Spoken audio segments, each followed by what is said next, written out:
Chapter 622, Power That Causes Despair. Look. That's the teleportation gate for Hell Mode. That's impossible, right? Is Zero Wing actually challenging the Hell Mode ruins of the Crow God? Have they lost their minds? I heard that the ruins' final boss is a great lord.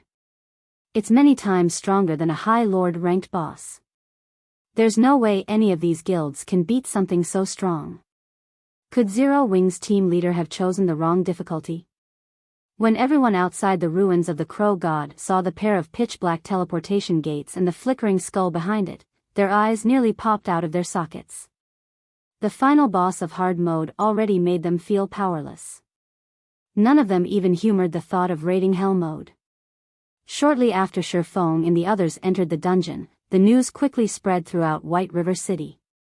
No one who heard it could bring themselves to believe that it was true.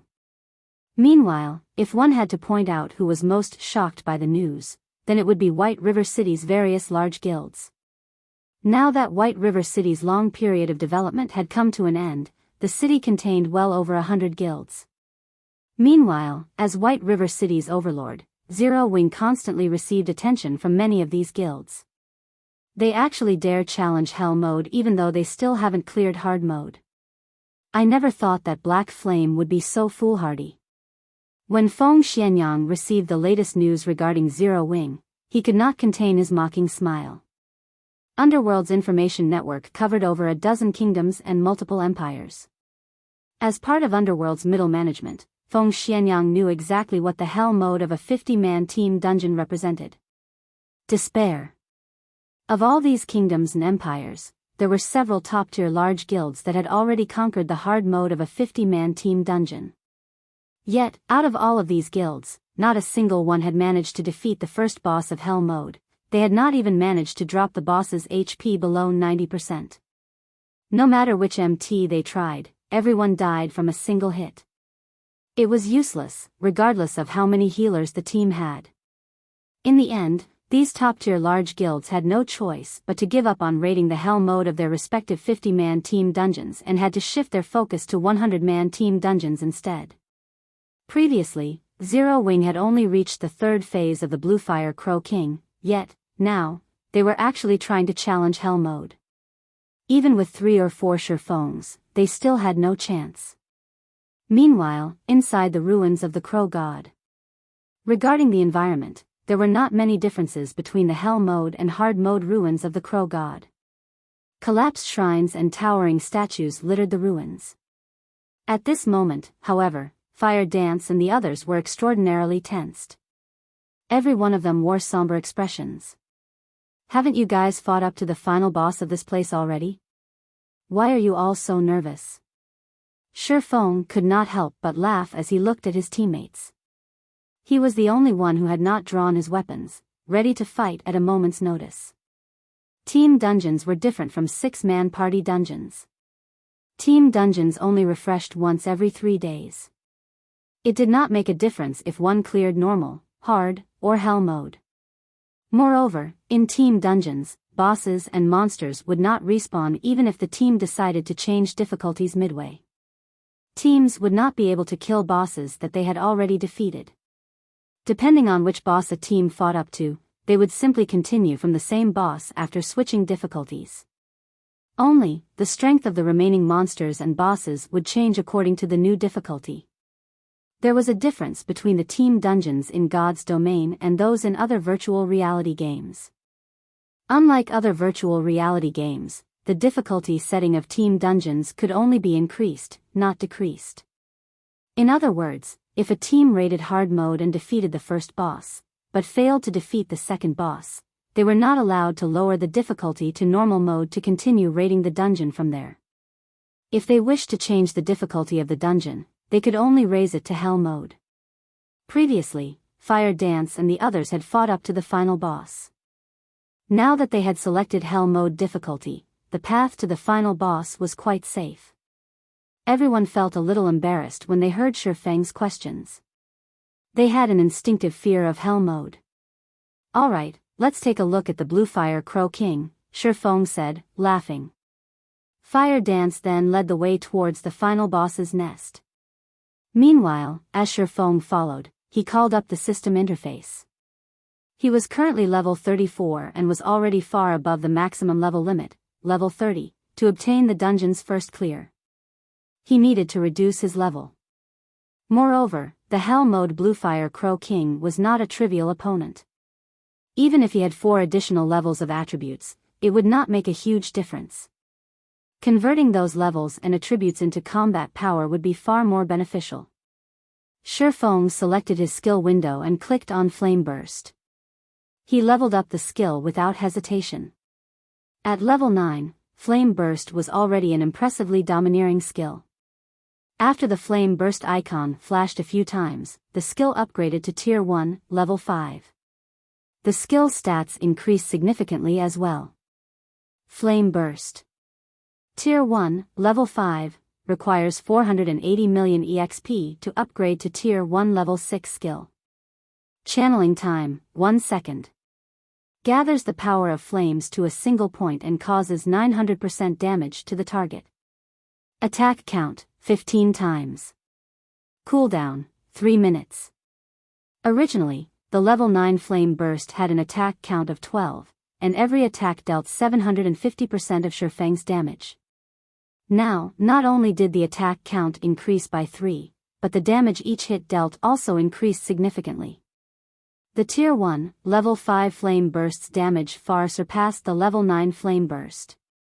At the same time, however, Shifeng's level fell rapidly. In the blink of an eye, he dropped to level 30, which was in line with the requirement of obtaining first clear of the dungeon. As expected of a super skill. If I want to upgrade Flame Burst further, I'll have to wait until I am level 40 at the very least. Shifeng inwardly calculated. Flame Burst required 480 million EXP just to reach the next level.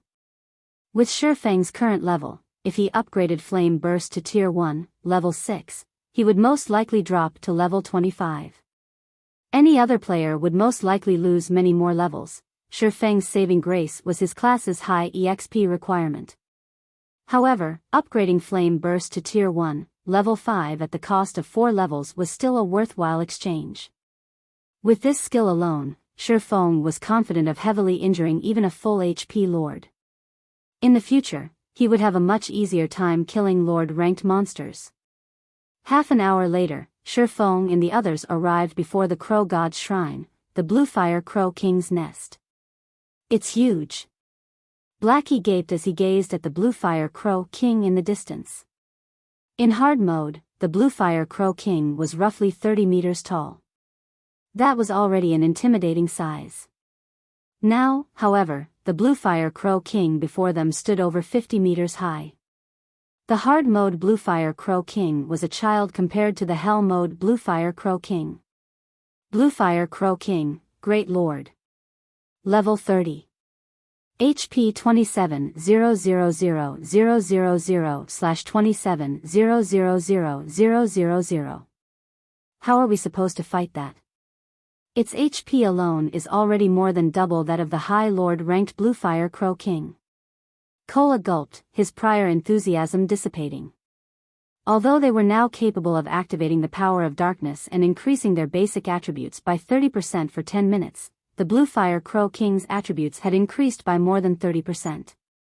The gap between them now was even wider than before. Fire Dance frowned. Even she was not confident of taking down such a powerful boss. Leader, are we still going to fight it? Aqua Rose asked as she turned to Shifeng. Initially, due to Shifeng's leadership, everyone had possessed a shred of confidence of conquering the hell mode ruins of the Crow God. However, they had terribly underestimated the horrors of hell mode. Even with Shifeng, it was impossible for them to defeat such a powerful boss. Fight. Why wouldn't we? What else do you think we came here to do? Shifeng rolled his eyes at his team.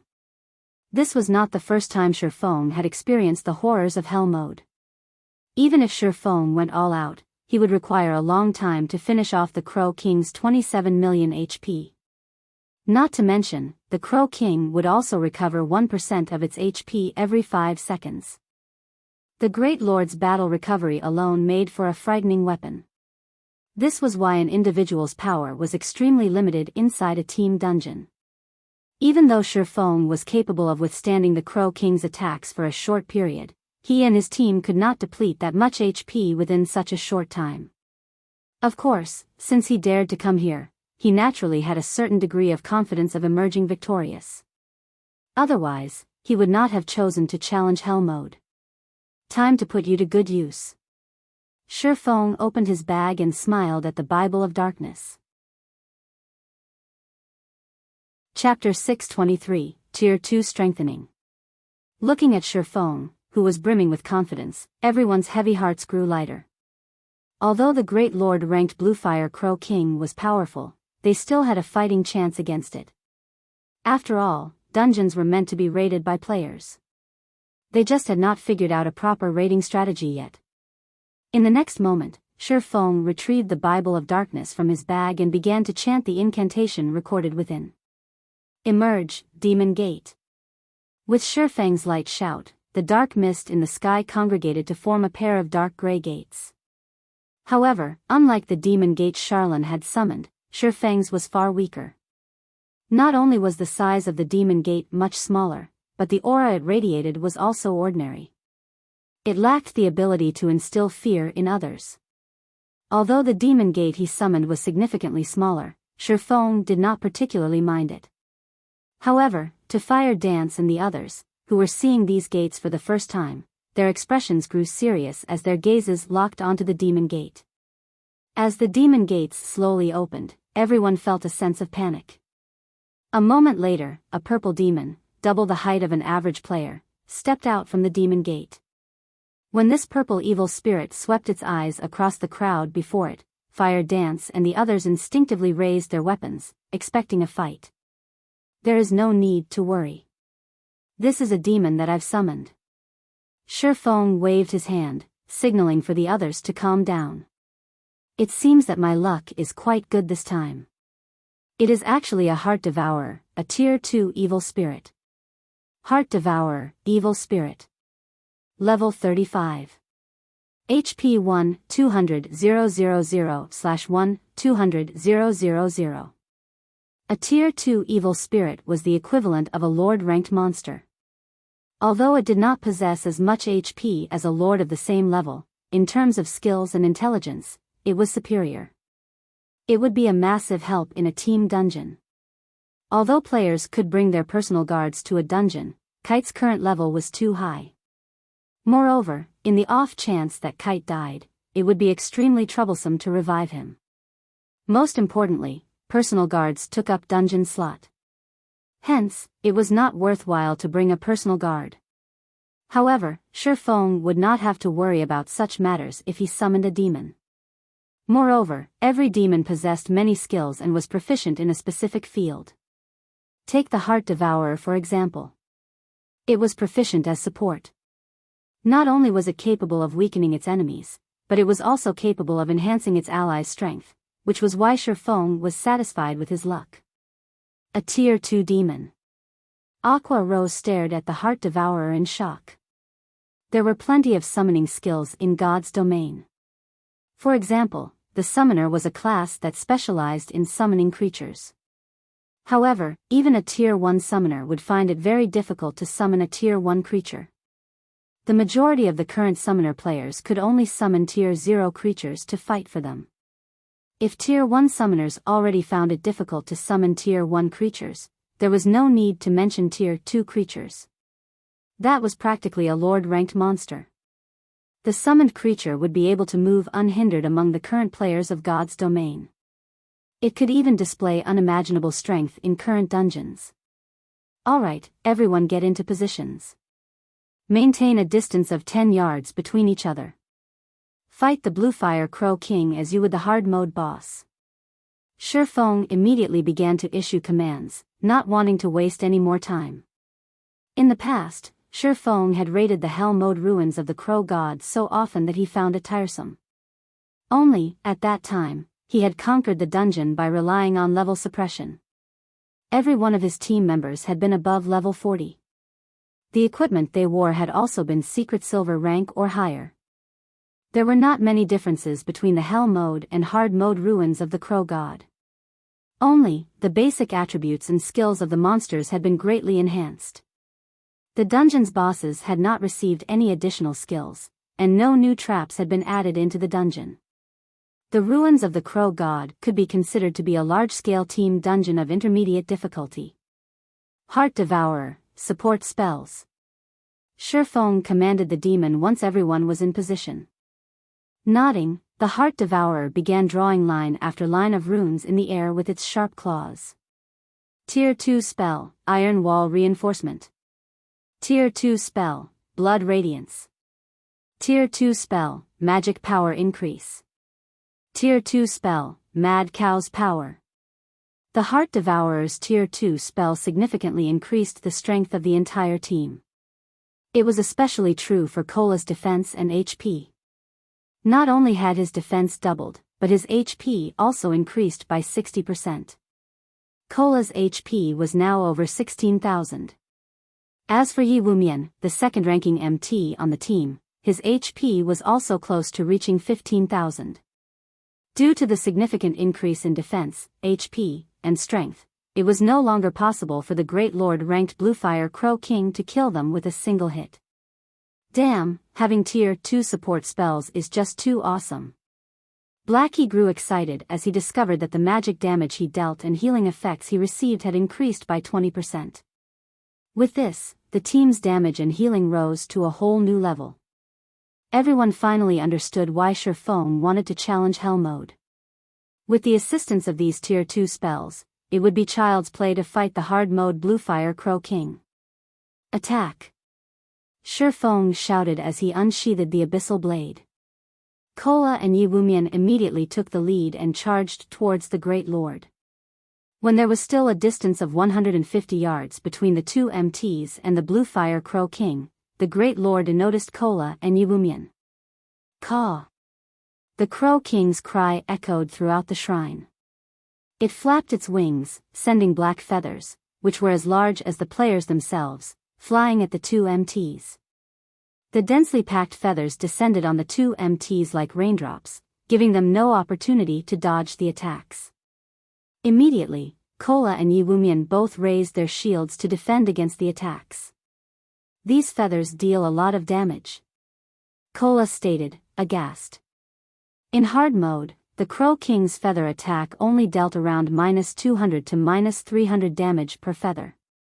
However, due to the high number of feathers, Cola would receive more than -1000 damage per second, so the overall damage was relatively high.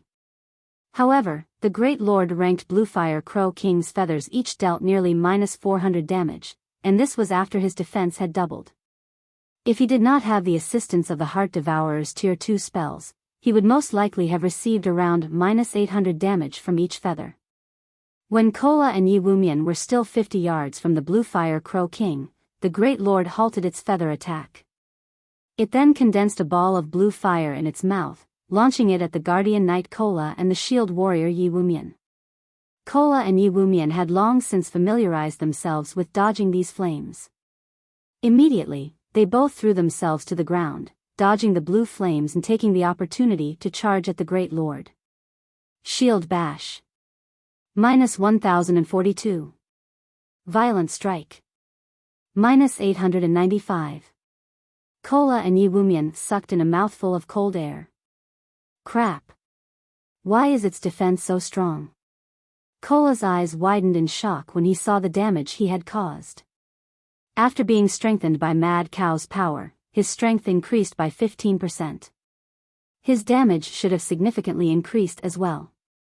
If he were facing the High Lord-ranked Bluefire Crow King, his damage would have easily surpassed -1500 points, yet, now, his attack had only dealt slightly over -1000 damage.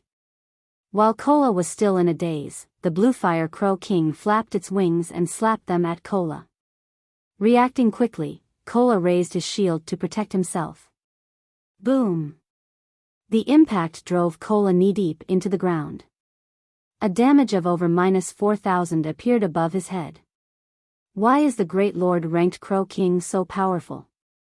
Every member of the team was stunned by this scene. If Kola had received the Crow King's attack with his body rather than his shield, he would have most likely died. Moreover, if he had not received the buff to his defense, he would have received over -8,000 damage, even if he had blocked the attack with his shield. Shifeng was not surprised. Without the assistance of Tier 2 support spells, Kola would have had to activate the power of darkness to withstand the Great Lord's attacks. Otherwise, the boss would kill him very easily. However, due to the Heart Devourer, this battle became a lot easier.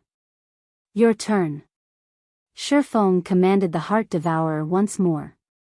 Having prepared for this moment, the Heart Devourer pointed its finger at the sky.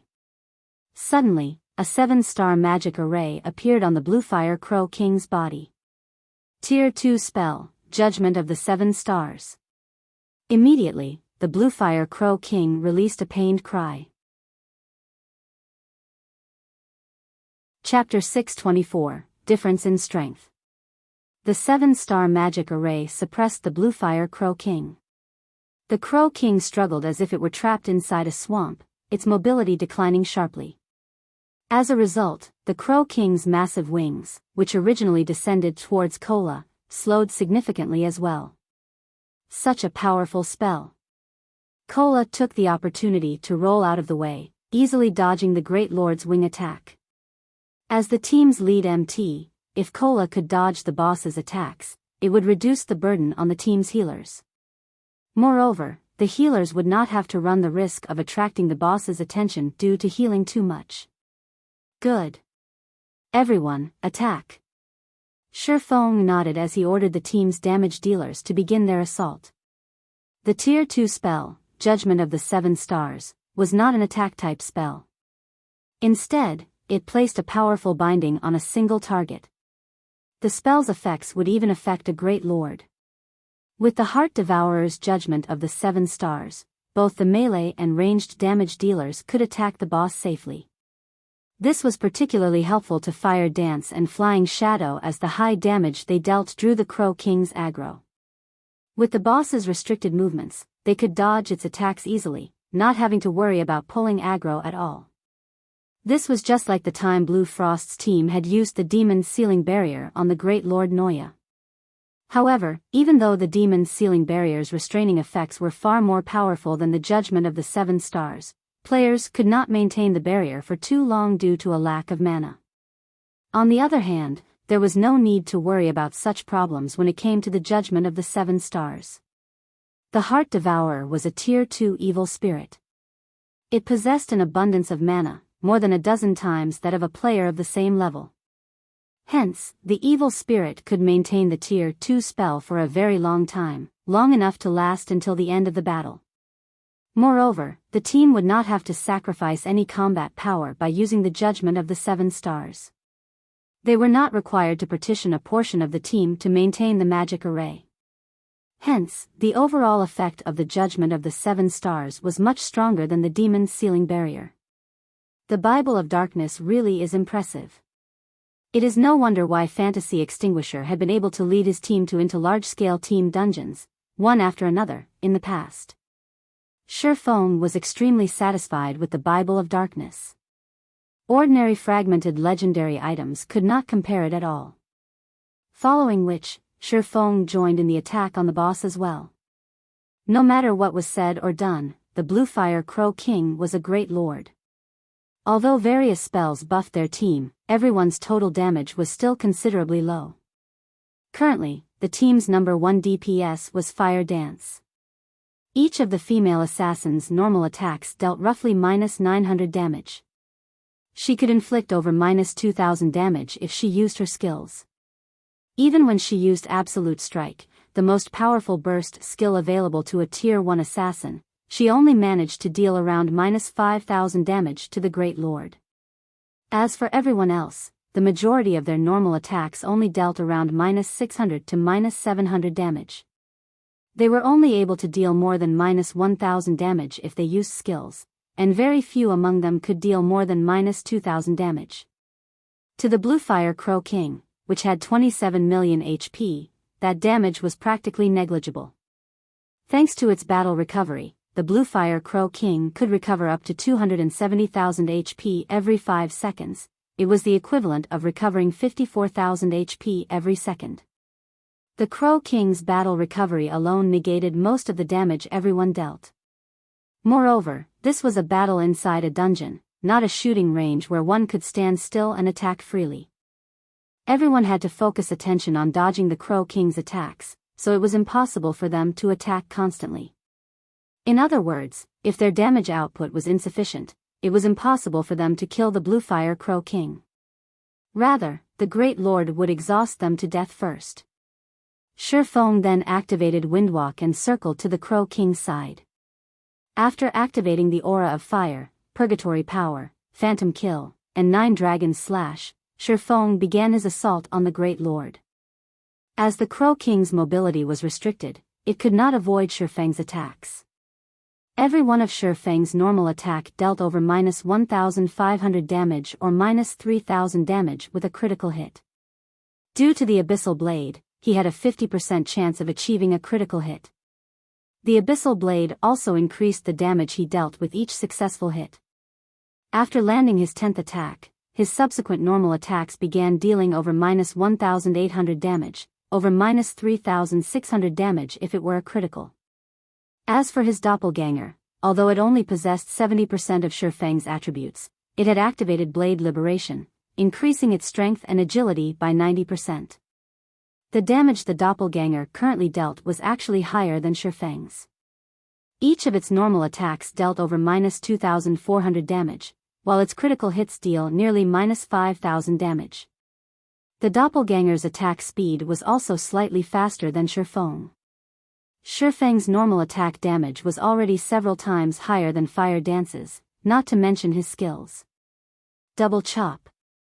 -11,420, -15,432. Double Thunder Flame Explosion. -14,266, -20,164. Damages of over -10,000 appeared above the Bluefire Crow King's head, one after another, the Great Lord repeatedly crying out in pain as its HP bar decreased. Everyone's jaws hit the floor when they saw these damages. Guild Leader, are you cheating? Guild Leader, you're not giving us a chance. Everyone's eyes twitched every time they saw Shifeng's attacks deal over -10,000 damage. It would have been fine if that was the only issue, but there were also the occasional -20,000, or even -30,000 hits. Shifeng's damage was over a dozen times higher than theirs. Their attacks were on entirely different levels. Originally, everyone had already treated Fire Dance as if she were a monster, as every time they raided a dungeon, Fire Dance's total damage always ranked at the top of the team. Moreover, her total damage was over 50% higher than the second place. Yet, what about Shifeng? Despite having only attacked for a short time, his damage had already surpassed Fire Dance by more than 8 times. His damage was the equivalent of half the team's total damage.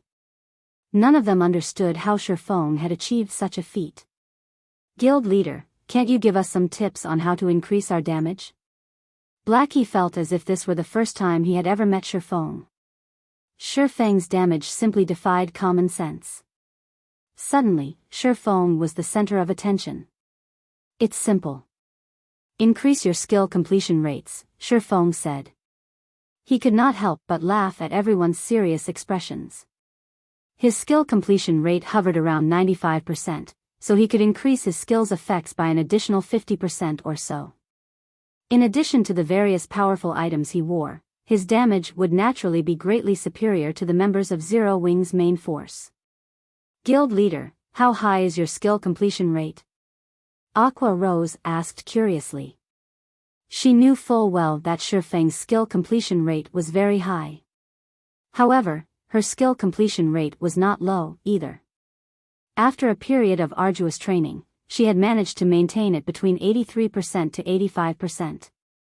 Throughout White River City, this completion rate was definitely considered top tier. As for Fire Dance and Violet Cloud, they maintained a stable 85%. 95%. Shifeng stated straightforwardly. 95%? Everyone inhaled sharply. After the third evolution of God's domain, all players had discovered the importance of skill completion rate. Hence, they had all begun to train in order to improve. However, even raising it by 1% was extremely difficult.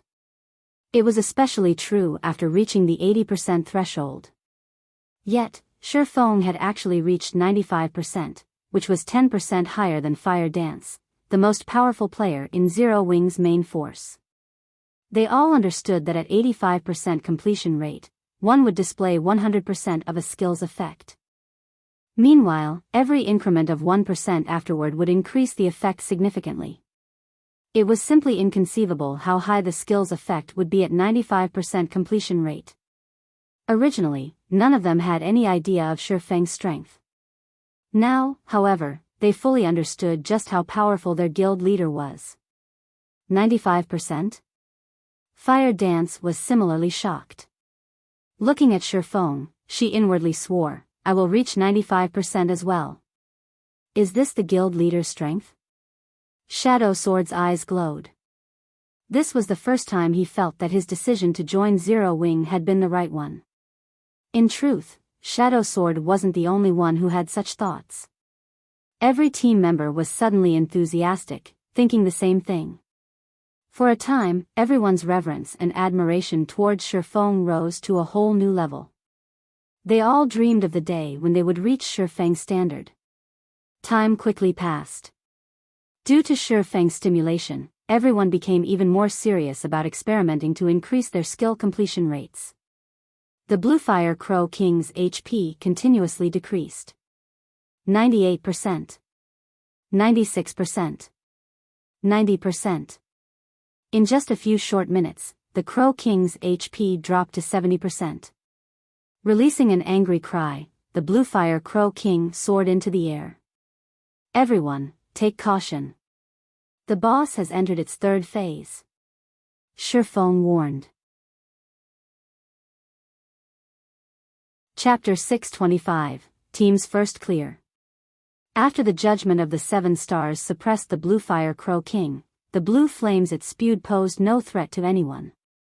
In addition, Shifeng would always give a timely reminder before the boss released its flames and... Until now, the Crow King's flames had not struck a single player. However, when the Bluefire Crow King entered its third phase, the battle truly began. They had all fought the Bluefire Crow King dozens of times now, but they always wiped at the boss's third phase. Hence, now that the Bluefire Crow King entered this particular phase, they grew anxious. If they were facing the hard-mode Bluefire Crow King, they would not be worried at all. After all, their team's current combat power had reached a whole new level compared their last attempt. It would be child's play for them to conquer hard mode. However, they were currently in the hell mode ruins of the Crow God. The Bluefire Crow King's skills would be far more powerful than before. After the Crow King released an angry cry, 18 Bluefire Crows descended from the sky. Not only had the Hell Mode Bluefire Crow King entered its third phase at 70% HP, but the Bluefire Crows it summoned also started out at Chieftain rank right off the bat. In Hard Mode, the Bluefire Crows only started out as special elites. Every member of the main force was capable of soloing one on their own. However, Chieftains were different. There were less than 10 players on the team capable of soloing Chieftain. Moreover, the Chieftain-ranked Bluefire Crows of Hell Mode each had 900,000 HP, 200,000 more than Hard Mode. This raised the burden on the team's DPS to devastating levels. The Bluefire Crows activated their growth skill once every 2 minutes. In other words, if they did not die in 2 minutes, they would become lords. At that time, they would be far more difficult to deal with. However, the 18 Chieftain-ranked Bluefire Crows had a total of 16,200,000 HP. This boss is bullshit. Blackie's expression turned grim. If this were hard mode, the Stars of Light skill he had saved would still be of some help. However, against Chieftains with 900,000 HP, even Stars of Light would not do much against them. Everyone, activate the power of darkness. Hearing Shifeng's command, everyone did as he said, their basic attributes increasing by 30%. As the lead MT, Cola's HP instantly soared to slightly over 20,000. The shield warrior Yi Wumian's HP had also increased to more than 19,000. Both of their damages and reaction speeds had also improved. Turtledove, pull the Bluefire Crow's aggro. All mages, get ready to cast your AoE skills on my command, Shifeng said unhurriedly. Immediately, Turtledove, a guardian knight with over 17,000 HP, charged into the group of Bluefire Crows and activated Iron Will. All 18 Bluefire Crows were caught within the skill's range and were forced to focus on Turtledove. Following which, Turtledove activated Protection Blessing. The Tier 1 Protection Blessing could reduce its target's damage taken by 70%, 20% more than the Tier 0 version of the skill. The skill's duration was also slightly longer, lasting up to 20 seconds. However, the chieftain-ranked Bluefire Crows were no trivial matter. Every one of their beak attacks dealt nearly -500 damage to Turtledove. Fortunately, although Turtledove had aggroed all 18 chieftains, only 6 could attack her at a single time. In other words, the Guardian Knight took nearly -3,000 damage with each wave of attacks. To Turtledove, who had over 17,000 HP, this damage was no threat. Following which, Turtledove received one heal after another, each heal recovering 1 or 2,000 HP for the Guardian Knight. The healers could easily stabilize Turtledove's HP. However, Protection Blessing only lasted for 20 seconds. Once the buff expired, she could not endure the simultaneous attack of 6 Bluefire Crows. Good. Shifeng smiled. After finding a good location, he activated Skywheel Sword. As golden divine swords rained down from the sky, the 18 Bluefire Crows were immediately trapped within the skill's effective area. Immediately, damages of over -4,000 points appeared above the crows' heads. Of course, Turtledove, who stood in the center of this onslaught, received damage from Skywheel Sword as well. This was why AoE skills were not suited for dungeons. However, thanks to Protection Blessing and Iron Will, the Guardian Knight only received slightly more than -700 damage from Shifeng's attack. However, Shifeng was far from satisfied. Blackie, cast Guardian of Light on Turtledove. Shifeng said. Guardian of Light was one of Mavis's guard's additional skills. When cast, the target of the skill would become immune to all magic damage. The physical damage they received would also reduce by 80%, and they would recover 5% HP every second for 20 seconds. It was definitely a super life-saving skill. When Blackie waved his staff, a golden glow wrapped around Turtledove's body. Once she received the proper buffs, Shifeng no longer held back as he activated Heavenly Dragon's power. After his strength increased by 100%, he activated the Aura of Fire's skill, Firestorm. Just before the roaring flames devoured Turtledove, Shifeng switched the Aura of Fire to the Aura of Water, casting Life Bloom on her. Due to the Aura of Water increasing healing effects by 100%, Turtledove could recover up to 60% of her HP every second for 40 seconds. With Turtledove's HP, she was practically immortal for the moment. Although Firestorm dealt over -40,000 damage to the Bluefire Crows every second, the spell was ineffective against Turtledove as she was immune to all magic damage. Moreover, she had Life Bloom, which recovered over 10,000 HP for her every second, the healer's attention, and the cleric's truth shield. As a result, the damage the Bluefire Crows dealt was not even a scratch to her. Even if she stood still and did nothing, her life would not be in any danger. Everyone was immediately stupefied.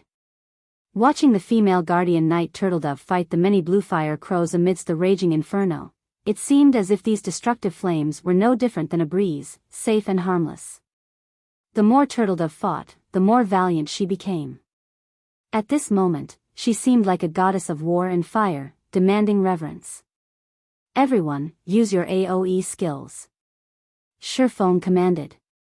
A moment later, the team's mages cast their AoE skills. Although they were not as powerful as large-scale destruction spells, these AoE skills still dealt several thousand damage to the Bluefire Crows. Among them, Blackie's stars of light caused massive amounts of damage to the chieftains. The first wave alone dealt over -4,000 damage to each crow. The damage of every subsequent wave increased by 10%, lasting for a total of 15 seconds.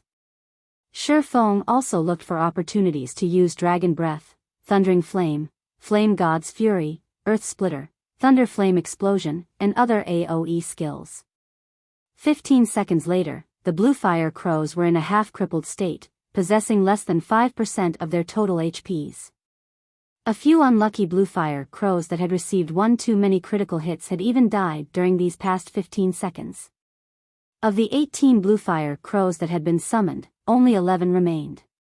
Shi Feng's figure then swayed slightly as he sent several more strikes at these Bluefire crows. Adding in the team's damage, they dealt with the remaining 11 Bluefire crows in less than 10 seconds. Once the Bluefire crows had been annihilated, it became much easier to deal with the Bluefire Crow King. Moreover, now that Shi Feng had activated Heavenly Dragon's power, his damage against the Great Lord doubled. Within 3 minutes, the Bluefire Crow King only had slightly more than 1 million HP remaining. It's finally here. Shi Feng smiled calmly. The Bluefire Crow King had a total of 4 phases. Everyone had thought that the most difficult phase was the 3rd phase. However, what everyone did not know was that the Crow King used its true trump card during its 4th phase. The Bluefire Crow King would only enter its 4th phase when its HP fell below 1 million. That was also when the entire raiding team would be the most tired and relaxed. It would be at this moment that the Crow King would transform into a living inferno and become a fire crow. During this phase, any enemies within 50 yards would receive -1,000 damage every second. However, that was only in the case of hard mode. In hell mode, players received -1,600 damage every second. If the raiding team could not deal 1 million damage to the Bluefire Crow King before every member died, they would team wipe. In the past, countless teams had repeatedly died at the 4th phase and had been unable to clear the dungeon, all because they had lacked a true ultimate skill. Just as the Bluefire Crow King's HP was about to fall below the 1 million threshold, Shi Feng activated Blade Liberation, increasing both his strength and agility by 90%. He then activated Silent Steps and appeared behind the Bluefire Crow King, and both his body and the Abyssal Blade began to release a brilliant glow. Divine Providence. Flame Burst. Slash after slash struck the Bluefire Crow King's back. -122,154. -61,846. -122,454. After 15 consecutive strikes, the Bluefire Crow King's HP, which had been slightly over 1 million a moment ago, bottomed out. The Crow King released a sorrowful cry before falling heavily to the ground. Chapter 626, Famous. Inside the ruins of the Crow God. A handsome young man in white robes commanded his team as they attacked the Bluefire Crow King. This cleric drew runes in midair without rest, using one healing spell after another. Moreover, these spells weren't ordinary spells. Rather, they were Tier 1 healing spells. Yet, his casting speed was the same as when others cast Tier 0 healing spells. All the while doing so, he wore a relaxed expression, his actions were seemingly effortless. In the blink of an eye, the team's low HP MT recovered to full health. This youth was none other than the commander of Heaven's Burial's main force, Flame Blood. Just 3% HP to go. Raise the damage output. Flame Blood shouted sternly. Currently, less than half of the original team of 50 remained, the Bluefire Crow King's flames having burned every one of them to death. Losing 1,000 HP every second was simply too much. Even Flame Blood, one of the virtual gaming world's top 10 newcomers, could only focus on keeping the team's lead MT and himself alive. At best, he could cast instantaneous healing spells on some of the team's main DPS, though the effects were very weak. After the Bluefire Crow King had entered its 4th phase, it had entered its berserk state. Not only had its attack speed increased, but its attack range had also improved. Some of the team members who could not dodge its attacks in time died instantly. Despite the Bluefire Crow King having only 3% of its HP remaining, to the surviving members of the team, it felt like an iron fortress that they could not break through no matter what they tried. Heaven's Burial wasn't the only one in such a situation. At this moment, Overwhelming Smile was also struggling. Only, Overwhelming Smile was having a slightly easier time of it. Though the Bluefire Crow King they faced still had 4% of its HP remaining, they had more than 40 members still alive. The few deaths had simply been due to bad luck, and they had failed to escape the High Lord's attack range in time. Sure enough, it's not that easy to obtain the first clear of a 50-man team dungeon. Warwolf dodged the Bluefire Crow King's attacks to the best of his ability by relying on Omnivision, the technique he was extremely proficient with. Although he could not dodge all of the High Lord's attacks, he was still capable of evading 1/3 of them. This greatly reduced the burden on the healers, leaving them with plenty of excess power to heal the other members of the team, keeping as many as possible alive. If not for a powerful lead MT like Warwolf masterfully redirecting the Crow King's attacks, it would have been impossible for so many members of the team to have survived until now. However, even so, this was the third time Overwhelming Smile had challenged the hard mode Bluefire Crow King's fourth phase. The Bluefire Crow King's HP gradually decreased. 3%. 2%. 1%. White River City Region System Announcement. Congratulations to Zero Wing for becoming the first team to conquer the Hell Mode of Ruins of the Crow God. All players on the team will be rewarded with 2 million EXP, 50 silver, 80 White River City reputation points, and 20 Star Moon Kingdom reputation points.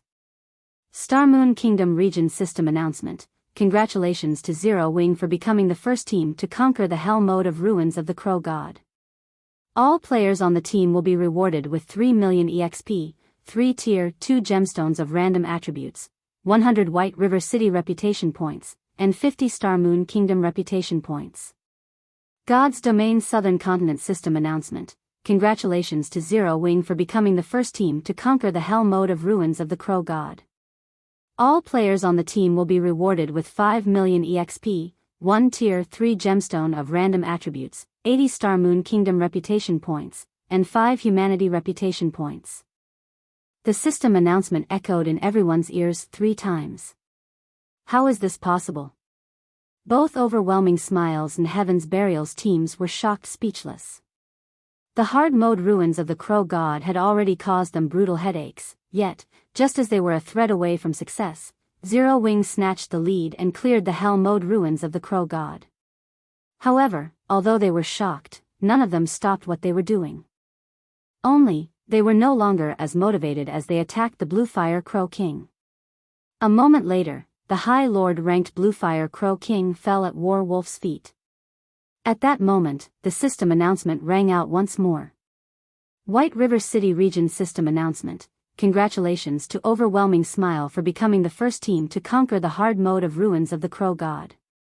All players on the team will be rewarded with 1 million EXP, 20 silver, 30 White River City reputation points, and 10 Star Moon Kingdom reputation points. Star Moon Kingdom Region System Announcement. Congratulations to Overwhelming Smile for becoming the first team to conquer the hard mode of Ruins of the Crow God. All players on the team will be rewarded with 2 million EXP, 1 Tier 2 gemstones of random attributes, 50 White River City reputation points, and 20 Star Moon Kingdom reputation points. Compared to the previous system announcement, however, this announcement was meaningless. Zero Wing had already cleared Hell Mode. On the other hand, Overwhelming Smile had only managed to clear Hard Mode. Rather than gaining glory, Overwhelming Smile had become a laughing stock. One could clearly see the gap between the two guilds. However, this gap was not due to Overwhelming Smile's weakness. Zero Wing was just too powerful. In the end, we still lost. A bitter smile appeared on Warwolf's pale face. Before this, he had received news stating that Black Flame had led Zero Wing's main force into the Hell Mode ruins of the Crow God. Although he felt that there was a possibility that Zero Wing would conquer Hell Mode, he had never expected that they would clear it so quickly. On Heaven's Burial's side, the guild's main force also defeated the Bluefire Crow King. Sure enough, Zero Wing is not White River City's overlord for nothing. However, Heaven's Burial will not let this rest. Sooner or later, we will catch up to them. Fighting spirit filled Flame Blood's eyes. That is only a matter of course. It has been a long time since I've encountered such an opponent. It seems that Black Flame is quite formidable. The assassin with flowing straight hair beside Flame Blood was similarly enthusiastic. However, there was an undetectable coldness hidden in his gaze. He seemed like a beast that had just found new prey. Glancing at the assassin youth beside him, Flame Blood laughed and said humorously, "It seems that Black Flame is in for a tragedy." He actually attracted the attention of the famous Ghost Shadow. Heaven's Burial's future development in White River City will progress much more smoothly. Although I wish to exchange a few moves with him, I am still too weak. Once I complete my quest, I can definitely test Black Flame's skills. Ghost Shadow shook his head in response to Flame Blood's words. He then sheathed his pair of pitch-black short swords and took out a return scroll. He was not the slightest bit interested in the Bluefire Flame King's loot. Compared to Heaven's Burial and overwhelming Smile's shock, all of White River City, no, all of Star Moon Kingdom was in an uproar. Throughout God's domain, many teams had already obtained the first clear of a 50-man team dungeon. However, that was only limited to 50-man hard mode team dungeons. No one in the surrounding dozen or so kingdoms or several empires had managed to clear Hell Mode. A newly established guild like Zero Wing stole this glory. It was simply inconceivable. For a time, Zero Wing's reputation soared to new heights. Previously, Zero Wing's success in fending off the Dragon Phoenix Pavilion's assault had attracted the attention of over a dozen kingdoms and empires. However, Zero Wing had only been protecting themselves. Moreover, they had relied on the strength of NPC guards rather than their own members. There was no need to grow wary of Zero Wing. Now, however, things had changed completely. Claiming the first clear of a 50-man Hell Mode team dungeon showed that the guild's overall strength should not be underestimated. Zero Wing? Phoenix Rain could not help but smile upon hearing the system notification. It seems that I have underestimated Black Flame's abilities. Fragrance, prepare to head to White River City. Miss, why are we going to White River City? Pantheon's guild leader will arrive shortly, the pretty woman named Pure Fragrance asked, confused. We are going to meet that mysterious Black Flame, of course. Phoenix Rain laughed. Black Flame? Pure Fragrance could not help her curiosity. Who was Black Flame? Could he possibly compare to the guild leader of the Super Guild Pantheon? Chapter 627, Divine Bluefire Shield. As the outside world reacted to Zero Wing's achievement, Shifeng busied himself with arranging the Bluefire Crow King's loot. System, Hell Mode Ruins of the Crow God has been cleared for the first time. Loot increased by 100%. Divine Providence would already increase the loot from the Bluefire Crow King. Now that the loot had doubled, items covered the ground. With a single glance, one could count more than 30 items, though the majority consisted of various rare materials. Is this the loot of a large-scale Hell Mode team dungeon? Blackie's eyes shone with wonder as his jaw hit the ground. Although Shifeng had yet to appraise the dropped items, based on their majestic appearances and magical rune engravings, it was obvious that the weapons and equipment that had dropped were anything but ordinary. Secret silver items couldn't even compare to these. Moreover, the Bluefire Crow King was a level 30 Great Lord, so everything it dropped would be level 30. To the team members who still wore level 25 equipment, this was a massive haul. Zero Wing had quite a few level 30 items now.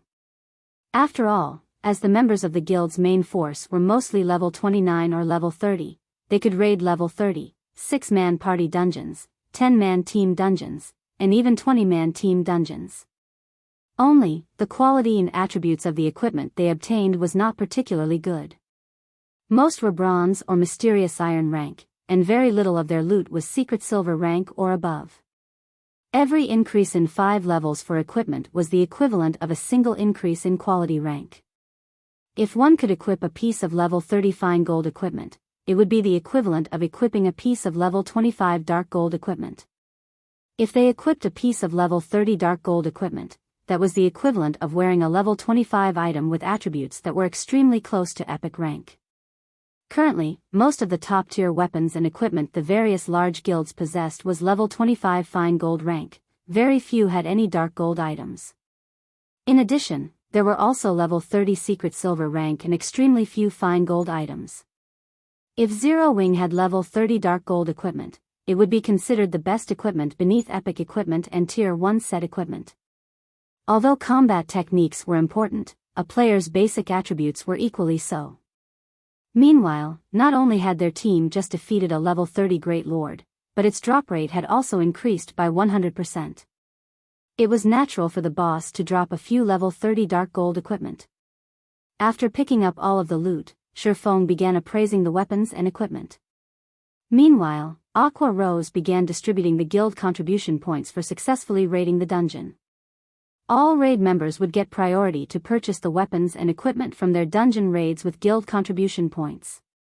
If nobody wanted the items, only then would they occupy the guild warehouse with a reasonably high price tag, allowing other guild members to purchase them.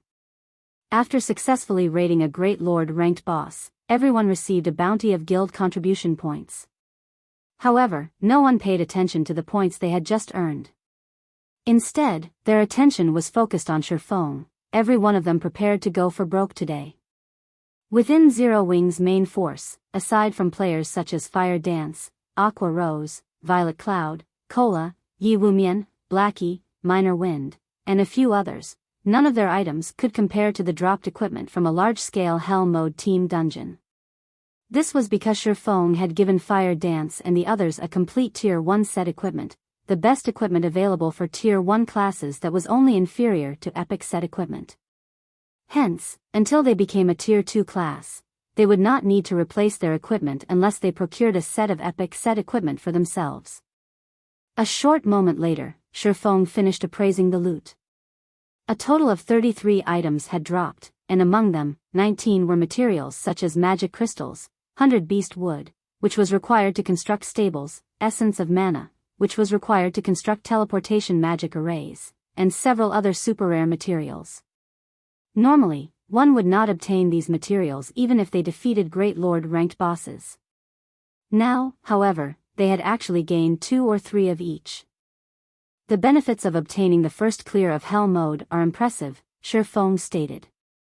He could not help but smile as he gazed at the weapons and equipment inside his bag. Guild leader, what items dropped to make you this happy? Aqua Rose knew of Shifeng's tastes. Items that could excite Shifeng would definitely be something extraordinarily good. That's right. Guild leader, share the stats. Although Blackie wielded an epic staff, he still liked seeing the attributes of excellent weapons and equipment. I won't waste your time. Here, look at this item first, then. Shifeng took out a deep red two-handed sword that emitted pale blue flames. Not only was the weapon extremely attractive, but it also felt as if it possessed extraordinary power. Bluefire double-edged sword, two-handed sword, dark gold rank. Level 30, level 35. Attack power plus 702, currently level 30. Strength plus 54, agility plus 41, endurance plus 44. Attack speed plus 2. Ignore levels plus 10. Attacks have 30% chance to trigger Bluefire attack, causing an additional 120% flame damage to the target and reducing the target's defense by 30% for 7 seconds. 20% chance to cause 200% damage. 10% chance to trigger Bluefire dance, causing 300% flame damage in a cone. Although the Bluefire double-edged sword did not have any active skills, it had plenty of passive skills. Its attack power alone was more impressive than the level 30 Abyssal Blade. It was a weapon made for violence. Everyone sucked in a breath of cold air upon seeing the Bluefire double-edged sword's attributes. Crap. Even epic weapons aren't any better than this. Blackie was stunned. He possessed an epic weapon himself, so he could tell just how excellent of a weapon the Bluefire double-edged sword was. It was of the same caliber as the true Fire Blade's fire dance wielded. If one of the team's berserkers equipped this two-handed sword, their DPS would soar by several levels. Their damage would be close to Fire Dance's. Moreover, the Bluefire double-edged sword could be upgraded to level 35. It could rank at the top even amongst level 40 weapons. In other words, if one equipped the two-handed sword, they would not have to worry about replacing their weapon even when they reached level 40. Immediately, the berserkers within the team started drooling, staring at the Bluefire double-edged sword with burning gazes. Such powerful attributes. This sword alone could push a berserker's damage to the top of the team, Fire Dance said in awe. Don't be so shocked by this item. The Bluefire double-edged sword only ranks third out of the weapons and equipment we obtained. Shifeng shook his head as he chuckled. He then revealed a red and black buckler, saying, "This is the second best item." Hearing Shifeng's claim, everyone was surprised. Such an excellent weapon was not the best piece of equipment that dropped. The red and black buckler was only 1/3 the size of an ordinary shield. However, the image of the Bluefire Crow King had been engraved onto the shield, surrounded by many runes. With a single glance, one could tell that this buckler was extraordinary. Divine Bluefire Shield, Dark Gold rank. Level 30, Level 35. Defense plus 1950, currently level 30. Equipment requirement, Strength 220. Defense plus 550. Block rate, 42%. Strength plus 31, Endurance plus 47. Evasion plus 15. Attack speed plus 2. Additional passive skill dash. Bluefire Shield absorbs 30% of the damage taken and converts it into Bluefire. When accumulated damage reaches 5,000 points, causes 150% damage to an area of 3 by 10 yards in front of user. Additional active skill dash. Rising Fire, when activated, sacrifice 20% HP to transform Bluefire into the Armor of Flames, increasing defense by 150% and strength by 40% for 30 seconds. Cooldown, 30 minutes. Chapter 628, Guild Mount. The moment the Divine Bluefire Shield appeared, hunger burned in the eyes of every MT on the team, even Kola drooled. The shield was crucial to any MT. It was the equivalent of half of an MT's life. Not a single MT would pass up an excellent shield. The best shield Zero Wing currently had was a level 25 Dark Gold shield. However, compared to the Divine Bluefire Shield, it was no more than scrap metal. Not only did the Divine Bluefire Shield possess extremely high defense, but it also had a powerful attack skill and berserk skill. If an MT equipped it, they would no longer be just a meat shield. The damage they could deal would be no less than what a normal DPS classes could do. This Divine Bluefire Shield's attributes are better than even the current first-ranking shield, the Blue Dawn.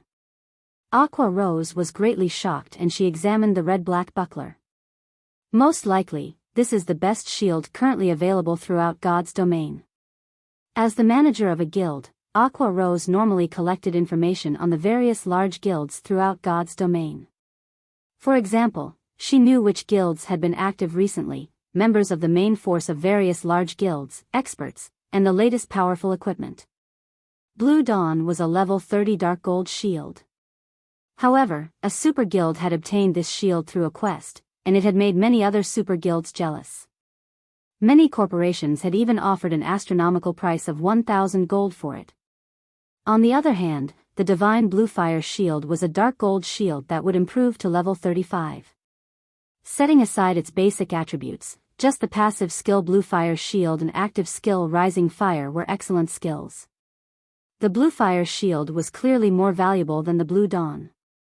Not including epic shields, it would not be an exaggeration to call it the most powerful shield currently available in God's domain. However, Aqua Rose very quickly realized something. If the divine Bluefire shield, something that was so important to a guild, only ranked second among the loot they had obtained, what kind of item ranked first? Very quickly, the rest of the team reached the same conclusion. Their gazes darted back to Shifeng, expectation written all over their faces. Alright, then. I'll unveil the first ranking item. Shifeng laughed. He then took out a purple-blue crystal necklace. Chances are that every magical class will go crazy over this. Bluefire Heart, Necklace, Dark Gold Rank. Equipment requirement, Intelligence 200. Level 30, Level 40, currently Level 30.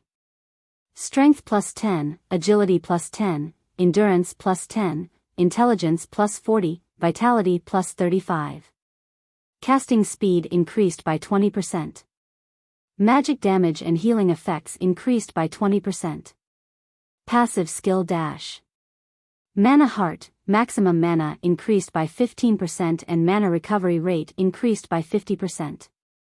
Active skill 1 dash.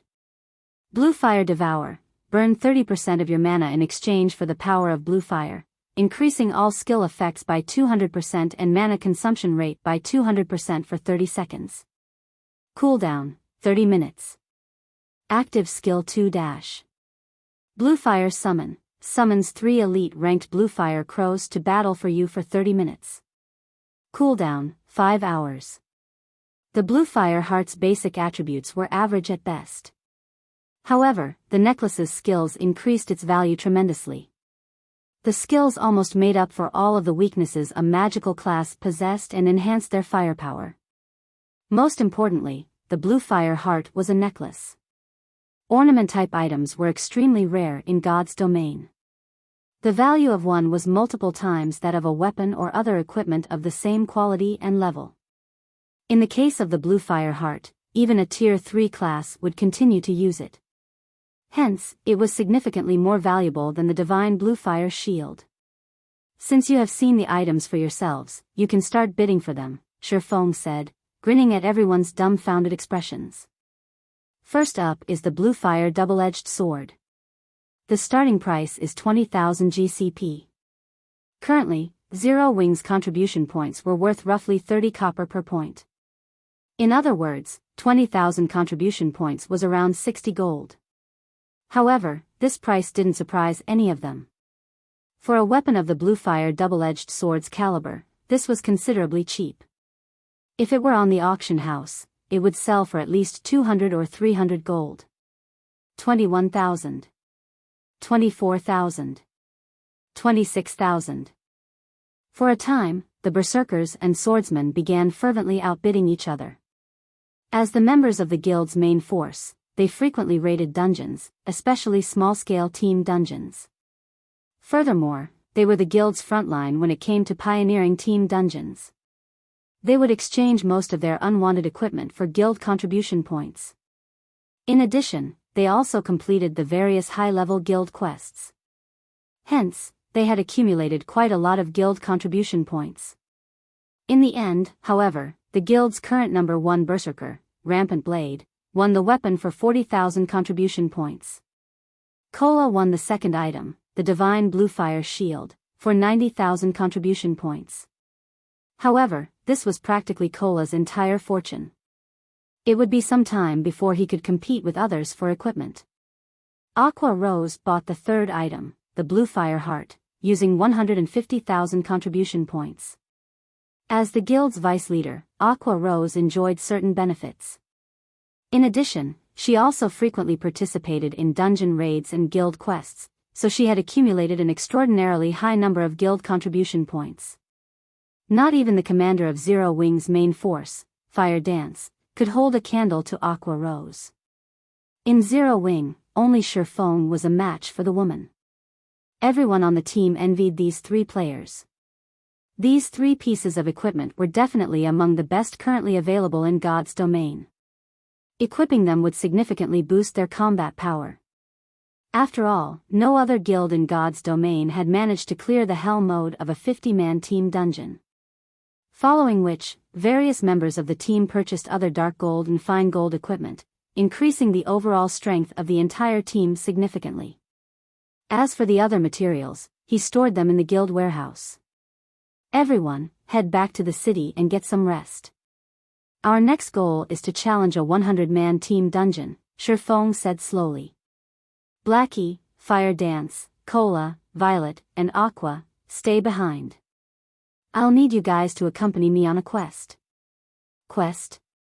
Everyone could not help but grow interested. Shifeng was the publicly acknowledged #1 expert in Star Moon Kingdom. Just what kind of quest would he need help with? However, everyone only wondered about it. None of them volunteered to assist. After all, weaklings like them would never survive a quest that even Shifeng would need help to complete.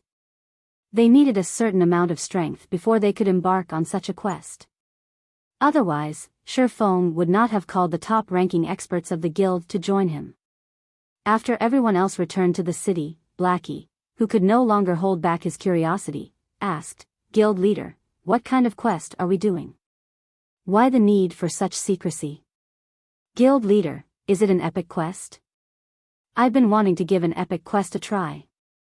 Cola's eyes glowed. Epic quests. No one, other than Shifeng, in the guild had taken on an epic quest yet. First of all, ignoring how rare an epic quest was, they were simply too difficult. Moreover, in the event that one failed an epic quest, the consequences would be extremely severe. However, if one completed the quest, the rewards would be astonishing. Although I call it a quest, I need help capturing a wild beast. Shifeng shook his head and laughed. Capturing a wild beast? Everyone grew confused. It was possible to capture wild beasts in God's domain. However, capture was far more difficult than simply killing it for EXP. Even if one captured a wild beast, there was nothing they could do with it. At most, they could leave it in a corner and look at it. Most importantly, players had to spend a lot of money to capture a wild beast. Hence, at present, nobody was willing to spend their time on something so costly. "Don't you want to capture a wild beast and ride it as a mount?" Shifeng said, smiling. Upon hearing these words, a hint of anticipation flashed in everyone's eyes. "However, I heard that, in order to capture a wild beast to tame it into a mount, a guild first needs a stable," Aqua Rose stated. "Guild leader, we don't have a stable. We'll have to challenge 100-man team dungeons to obtain one." Shifeng simply laughed without offering a reply. "Guild leader, don't tell me that you already have the design," Aqua Rose asked in disbelief, her beautiful eyes widening as she stared at Shifeng. Chapter 629, 5-Star Mount. Aside from Aqua Rose, no one understood the value of the stable design. However, this was expected. Of those present, aside from Aqua Rose, who was the guild's manager, and Blackie, who managed the workshop's affairs, everyone had immersed themselves in improving their combat techniques. Why would they have noticed the guild's potential constructions? Seeing Shifeng silently nodded his head, Aqua Rose involuntarily began trembling. In the past, why had various large guilds desperately tried to raid large-scale team dungeons, going so far as to invest massive sums of money into gearing up their respective guilds' MTs and utilizing all items capable of assisting their raid of a large-scale team dungeon? There was only one main reason. Guild mounts. God's domain's maps were extremely large. Once players began arriving at level 30 and higher maps, they would have to spend a large chunk of their time traveling. The maps would also only grow larger the further one progressed into the game. Meanwhile, a powerful mount would help players save a lot of time. However, the more important function of guild mounts was that they could attract more players to join a guild. The common mounts sold in cities not only required players to have sufficient reputation, but they also required a significant sum of money to purchase. A common mount cost a full 40 gold. Even after players reached level 40, it would still be extremely difficult to procure that much money, unless, of course, one was willing to purchase coins with credits. In the end, however, they could still only purchase a common mount. However, guild mounts were different. Although players were required to collect a certain amount of guild contribution points before they could purchase a guild mount, which was more expensive than a common mount, unlike the common mounts, guild mounts could be nurtured and upgraded. Moreover, they possessed varying and much better-looking appearances. This was fatally tempting to many independent players and wealthy players. Guilds could take this opportunity to develop and expand themselves, obtaining a large sum of funds. After all, guild members were also required to spend money when purchasing guild mounts. Meanwhile, a portion of that money would flow into the guild's coffers. Due to this, the various large guilds in the past had desperately attempted to raid 100-man team dungeons. It wasn't just because they had aimed for the weapons and equipment available inside the dungeon, but more because they hoped to obtain the stable design as soon as possible.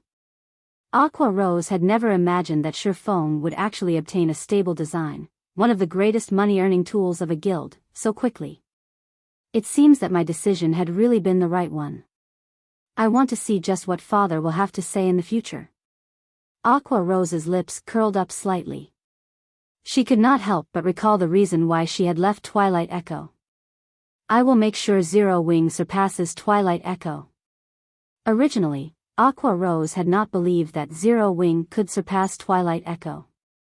After all, Twilight Echo was a long-standing, first-rate guild. Whether it was in terms of background, funding, contacts, or human resources, Twilight Echo was far superior to Zero Wing. Although Zero Wing was currently far ahead of the other guilds, the guild's weaknesses were glaring. The guild simply had no background. Even though Zero Wing was so far ahead of the other guilds right now, it would still have to accumulate power for a relatively long time in order to fully operate this machine known as a guild. However, the situation had changed. Since they could build a stable, one of the core components of a guild, so soon, they could accumulate power several times faster. Following which, Shifeng wasted no more time as he sent the group back to White River City to prepare some necessary hunting tools. Meanwhile, Shifeng made a trip to the Candlelight trading firm. Capturing wild beasts in God's domain was not an easy task. It was also a major field of study. In the past, there had even been a specialized class for this task. The Tamer. In the past, there had been players who specialized in researching methods to capture rare wild beasts. They would also sell the beasts they captured to various large guilds, earning huge sums of money. Meanwhile, the most important item required to capture wild beasts was a cage. However, NPCs did not sell these cages, requiring players to produce them. Hence, many players would learn forging to craft the cages themselves. Fortunately, the NPC-run forging associations sold the forging designs for cages. Moreover, they were very cheap. However, Shifeng did not bother purchasing these forging designs as he had a method of producing a cage of even higher quality. Shifeng quickly hurried back to the Candlelight trading firm and entered a forging room. He then retrieved a pile of materials from his bag and began to refine them. Cages were sorted into ranks, with 1 star being the lowest and 10 star being the highest. Different ranks could capture beasts of a corresponding rank. In other words, a 1-star cage could be used to capture a 1-star beast at maximum. It could not be used to capture a 2-star beast. One had to use a 2-star cage in order to capture a 2-star beast. The wild beast Shifeng planned to capture was at the highest rank he could capture currently, a 5-star beast. Hence, he required a 5-star cage. Meanwhile, a 5-star cage cost almost 2 gold to craft. Moreover, there was no certainty he could capture a 5-star beast with a single try. This was also one of the reasons why capturing wild beasts was a costly endeavor. Shifeng was currently a basic forger, so he had almost a 30% success rate of producing a 5-star cage. Half an hour later, Shifeng managed to forge 4 5-star cages. The total raw materials he had spent on these 4 cages cost over 30 gold. He had also instructed Aqua Rose and the others to purchase a large number of hunting scrolls and storage space scrolls, both costing more than 3 gold. Just as Shifeng was about to leave the forging room, the sound of his communicator reached his ears. Phoenix Rain? Shifeng could not help his surprise when he saw the caller ID. Ever since Phoenix Rain invested into the Candlelight training firm, she had left practically all cooperation matters to her subordinates. She no longer contacted him directly. Or, to put it in another way, she did not find it worthwhile to keep in touch. After all, in the wide world of God's domain, the guild leader of Zero Wing was an insignificant character compared to a grand player like Phoenix Rain. To the young lady, the Candlelight trading firm was only one of her many small investments. Since her business with the trading firm had been completed, she would not bother entangling herself in the matter anymore. Guild leader Black Flame, congratulations on obtaining the first clear of the Hell Mode ruins of the Crow God, Phoenix Rain said as she laughed softly. I had jumped in surprise when I heard the system announcement. I had not realized that you had hidden your strength so deeply. It's nothing. Shifeng laughed as well. Doing away with pleasantries, he asked, since Miss Phoenix is contacting me personally, do you have some business you wish to discuss? Sure enough, Guild leader Black Flame understands people well. Would you be free to meet up at the Blueberry restaurant? Phoenix Rain smiled mysteriously. Guild leader Black Flame might receive another boon. Shifeng was surprised when he heard her mention the Blueberry restaurant. Blueberry restaurant was one of White River City's ordinary restaurants. This meant that Phoenix Rain had personally made a trip to White River City. It was clear that she wished to discuss something quite important. Okay, I'll head over there now, Shifeng agreed. During his previous meeting with Phoenix Rain, the latter had brought him an epic chest and allowed him to earn a hefty profit. Since Phoenix Rain offered another business opportunity, he had no choice but to meet with her again. In truth, Shifeng could more or less guess why Phoenix Rain wanted to meet him. As soon as he cleared a 50-man Hell Mode team dungeon, she had come knocking on his door.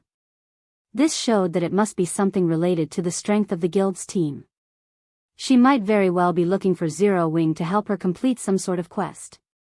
He might even be able to take the opportunity to earn a large sum of credits from her.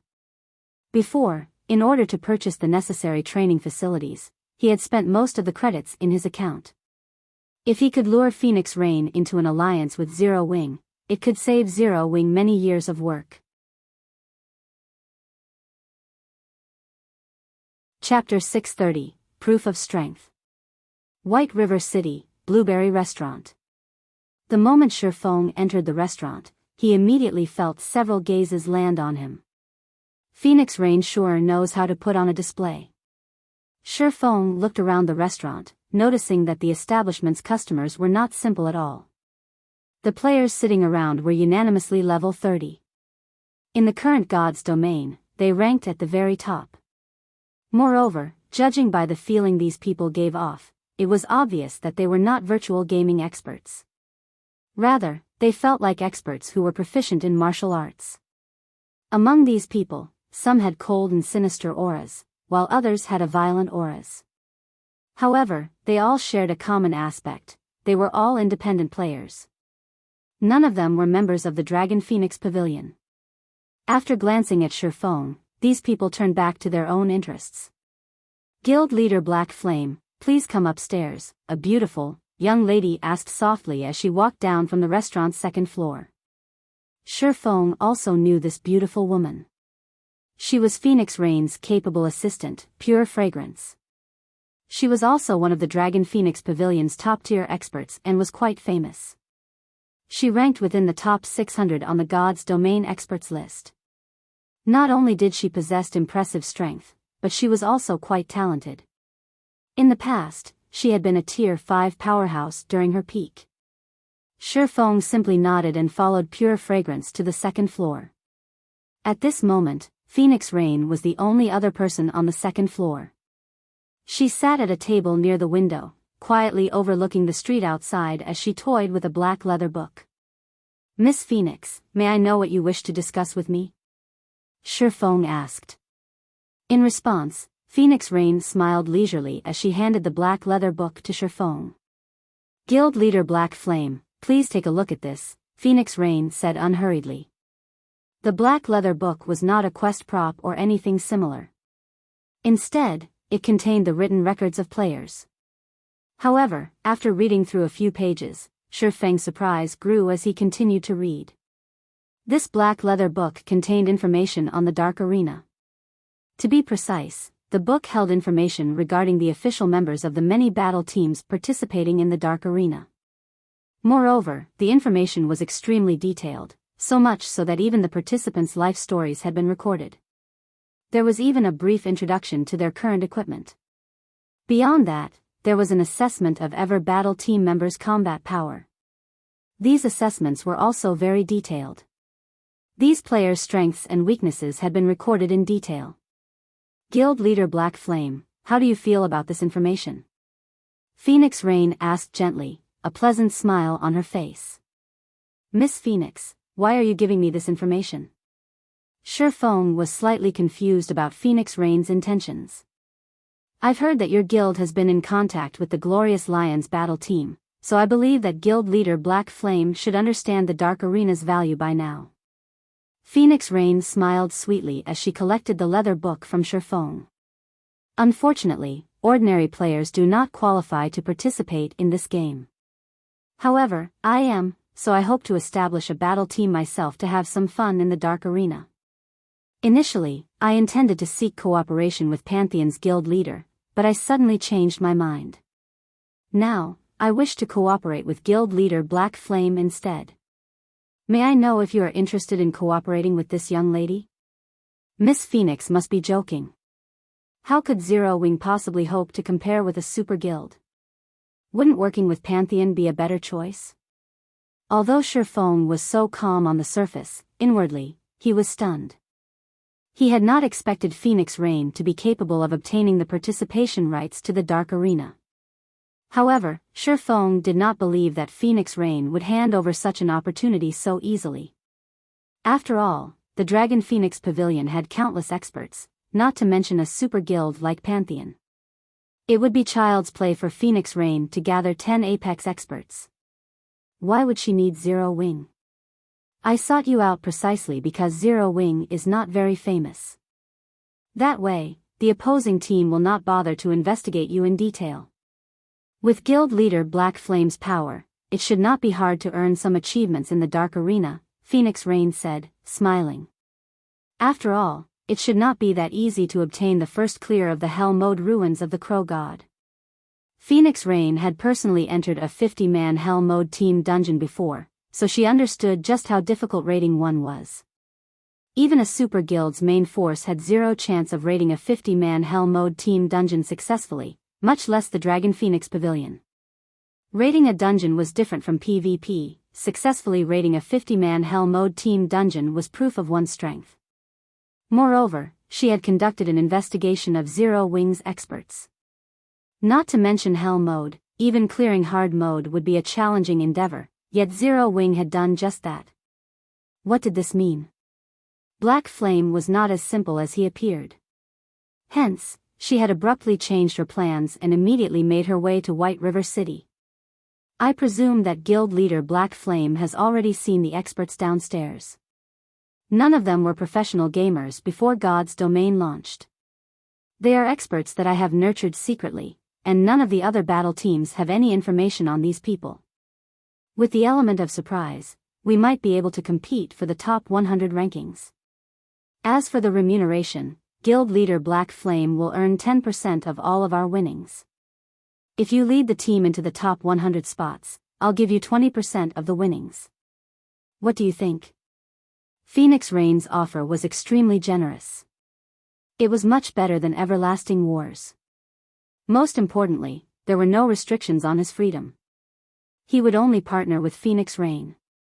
Phoenix Rain would provide the participation qualifications, while he would fight. The Dark Arena's battles were the fastest method to earn credits. Moreover, after he gained fame in the Dark Arena, he could form plenty of influential connections. In the future, he would have a much easier time purchasing S-rank nutrient fluids, various training materials, and virtual gaming cabins. Most importantly, the Dark Arena was the perfect place to improve one's strength. Even the Divine Colosseum could not compare. After all, the Divine Colosseum was a place for ordinary players to battle each other or the system. Compared to battles against experts, players gained fewer benefits in the Divine Colosseum. What if I get us into the top 30? Although Shifeng was already satisfied with the 10% and 20% remuneration Phoenix Rain offered, he instinctively tried to strive for more. Top 30? Phoenix Rain could not help but chuckle. If guild leader Black Flame really manages to get the battle team into the Dark Arena's top 30, then I'll increase the remuneration to 40%. In Phoenix Rain's opinion, entering the top 100 would be extremely difficult, not to mention the top 30. After all, this was a competition between the battle teams that various major international corporations had formed. None of those teams could be underestimated. Okay, let's see a contract, then. Shifeng grinned. Although he, too, doubted that they could achieve such a feat, he had not accepted the epic guild quest, Ancient Battlefield. If he could allow the guild's few top experts to train there for a time, they might have a chance of getting into the top 30. A moment later, Phoenix Rain and Shifeng established a contract. Let's go, then. I'll introduce you to your team members. Phoenix Rain stored the contract and walked downstairs. The moment Phoenix Rain arrived downstairs, the tens of people seated on the first floor of Blueberry Restaurant stood and greeted her respectfully. None of them displayed the temperament of an expert as they had with Shifeng. Even those several experts that had exuded violence had sheathed their auras. As expected of the woman known as the Demon Queen. She sure knows how to put on a powerful display. Shifeng was inwardly astonished. Chapter 631, Trial of Strength. Every player here was an expert. And as experts, they all had their own pride and principles they abided to. It would not be easy to get these experts to submit. Yet, looking into these experts' eyes, Shifeng could see the reverence that filled their hearts, proving that their actions were not due to Phoenix Rain's demands. Miss, all 20 members are present, Pure Fragrance said in a low, but respectful, tone. Phoenix Rain nodded in response. Turning to Shifeng, Phoenix Rain asked, Guild Leader Black Flame, how do you feel about these experts? Of the 20 players present, all were level 30. Their equipment also consisted of level 25 to level 30 top-tier equipment. In White River City, these players would rank at the very top. Clearly, their skill spoke for itself. Every one of them was an expert who had experienced the baptism of live combat many times. Noobs like Fire Dance and Zero Wing's other core members, who had only gained their strength through arduous training, could not compare to these experts. One could feel the hostility they radiated from far away. Amazing. You will not find many in Starmoon Kingdom who can match them, Shifeng replied truthfully. However, Shifeng's words instantly earned the ire of these 20 people. They glared at Shifeng, killing intent filling their eyes. They were all experts who Phoenix Rain had carefully nurtured. How could the lowly experts of Starmoon Kingdom possibly hope to be their equals? Guild Leader Black Flame, you may not realize this, but despite none of these people having any fame, they are not much weaker than the experts on the God's Domain experts list. They are even stronger than some of those experts, Pure Fragrance said contemptuously. Just how many people in Starmoon Kingdom ranked on the God's Domain experts list? On the other hand, if the 20 people present displayed their strength, every one of them could definitely rank on the experts list. One could just imagine how immense their strengths were. They were far beyond Starmoon Kingdom's top-tier experts. Shifeng did not refute Pure Fragrance's words. The God's Domain experts list had initially served as an analysis of experts who had publicly displayed their strengths. It did not record every expert within the game. At most, the list could be used as a reference. However, he also wasn't wrong. Although these people were strong, in White River City alone, there were plenty of experts who were much stronger. For example, there was Warwolf and Ghost Shadow. There was also no need to mention those unknown experts hidden throughout Starmoon Kingdom. While God's Domain was very large, Starmoon Kingdom was not small. How could it possibly be that easy to become one of the top experts in a kingdom? Fragrance, enough. Have everyone introduce themselves so that guild leader Black Flame can establish the battle team more easily, Phoenix Raid softly instructed. There is no need for all of that. Anyone who can block my sword without using any skills will be admitted into the battle team. Of course, I won't use any skills either, Shifeng declared, not wanting to waste too much time. It seems that we are all going to become official members of the battle team today. A thin assassin in black snorted. The others similarly revealed annoyed sneers. Shifeng actually dared to underestimate them to such a degree. Initially, Shifeng had similarly surprised Phoenix Rain. However, she smiled and said, Guild leader Black Flame's suggestion will also work. Let's do as he asks, then. Following which, everyone left the Blueberry restaurant and headed towards the Divine Coliseum. The Divine Coliseum was situated in White River City's Central District. The Divine Coliseum was a massive tower that stood in the city center. Although the Divine Coliseum had only recently been constructed, a sea of players flowed to and from the building. Ha ha ha. I passed the second floor today. I can finally take part in Zero Wing's entrance exam. Recruiting members for a level 25 team dungeon. Must have skill completion rate of 70% and above. Equipment must be at least Mysterious Iron rank. Heaven's Burial is recruiting guild members. Our guild has already cleared the hard mode ruins of the Crow God. If you wish to join, you must be able to clear the Divine Coliseum's first floor before you can take the entrance exam. In the Divine Coliseum's first floor hall, many independent teams shouted, recruiting members. In the past, these players usually recruited at the teleportation hall. Now, however, they had all come to the Divine Coliseum because they could determine a player's strength here.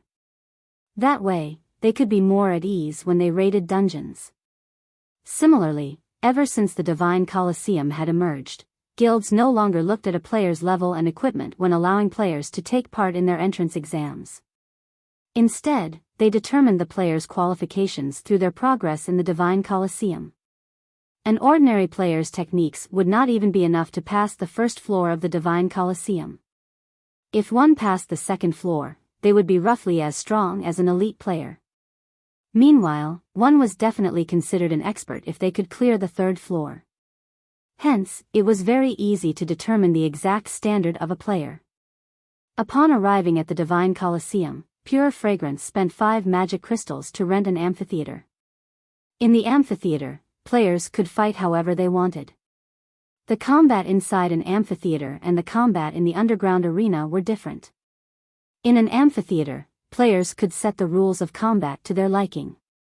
For example, they could allow only melee combat, prohibiting the use of skills or tools. This would make fights much more realistic. On the other hand, such privileges were not available in the underground arena. After setting the rules, Shifeng and the 20 reserve members entered the amphitheater. Miss, Black Flame is simply too arrogant. I'm going to enjoy watching him embarrass himself, Pure Fragrance gloated as she smirked at Shifeng. Fragrance, you're underestimating Black Flame.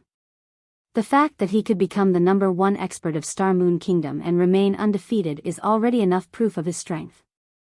Don't forget, even Martial Dragon was helpless against him. You will see just how skilled he is, Phoenix Raid said, smiling. When Pure Fragrance thought about the monster known as Martial Dragon, she could not help but tremble. An expert who had mastered a domain was an inhuman existence. In the entire Dragon Phoenix Pavilion, very few were capable of blocking Martial Dragon's attacks. After the last war between the Dragon Phoenix Pavilion and Zero Wing, the various large guilds at the time had investigated Black Flame in detail.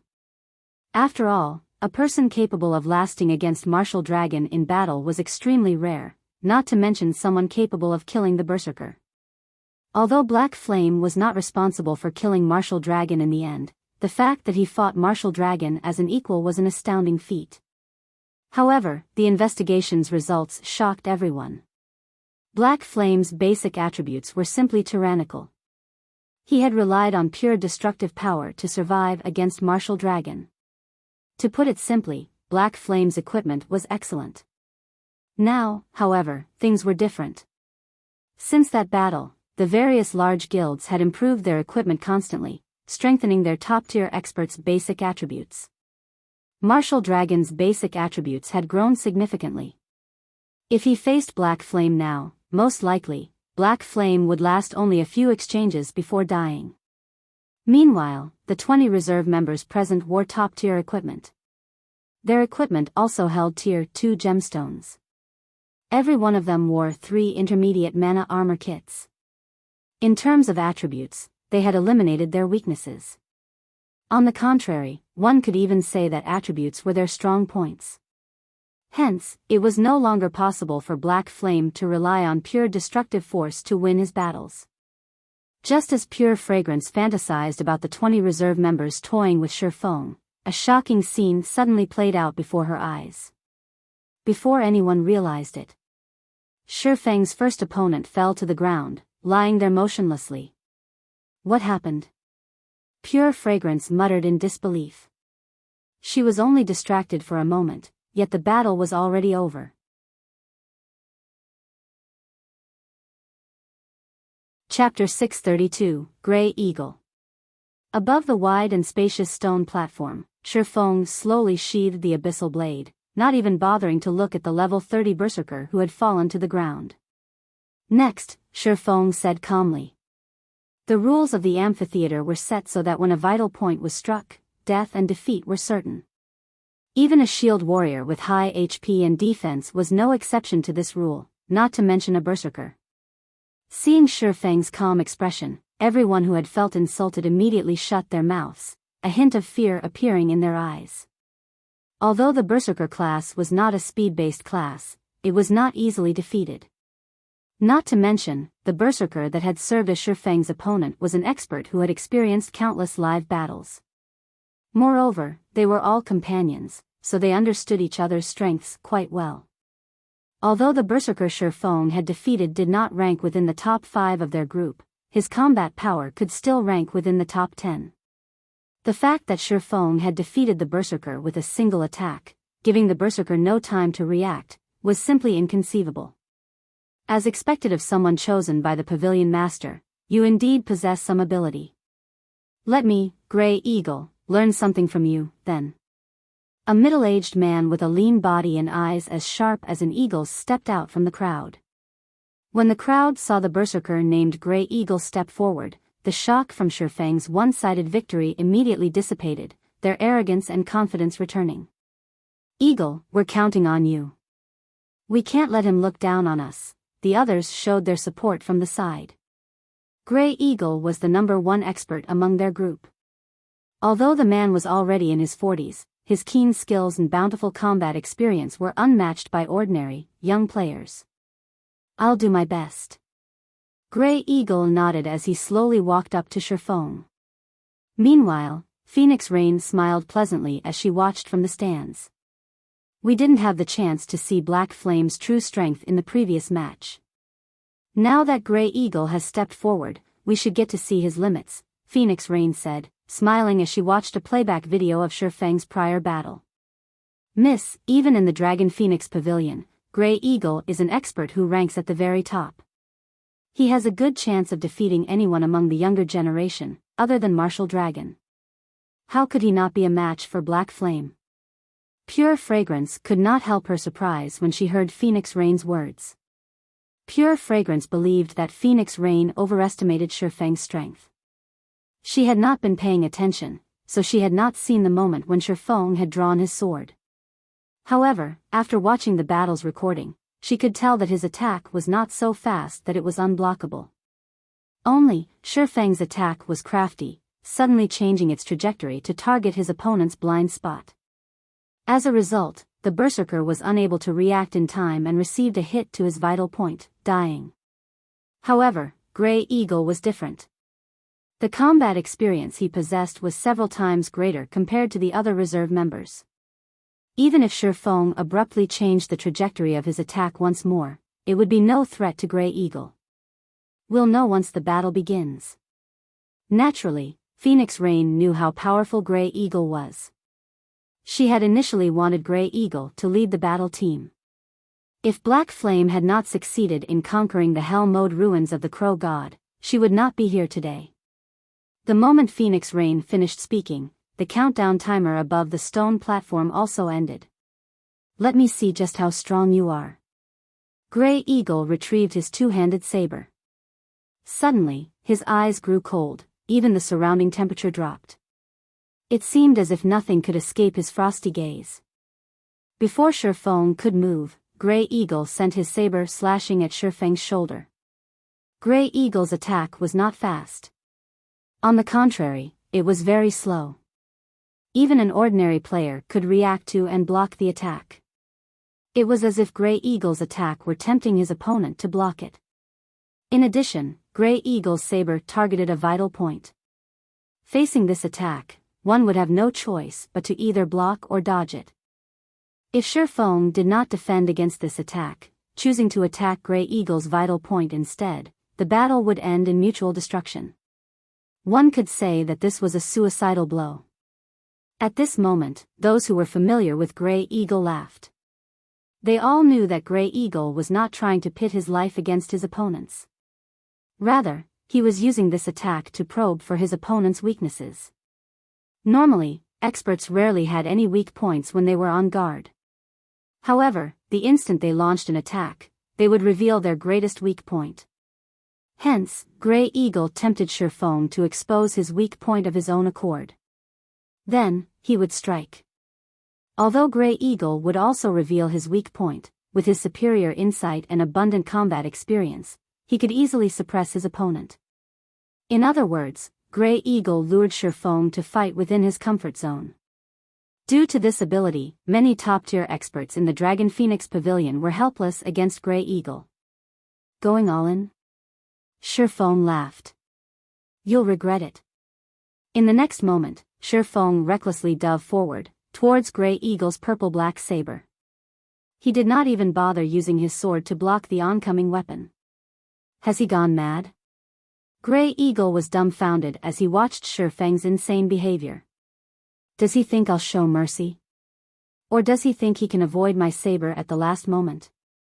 Grey Eagle was very experienced in combat.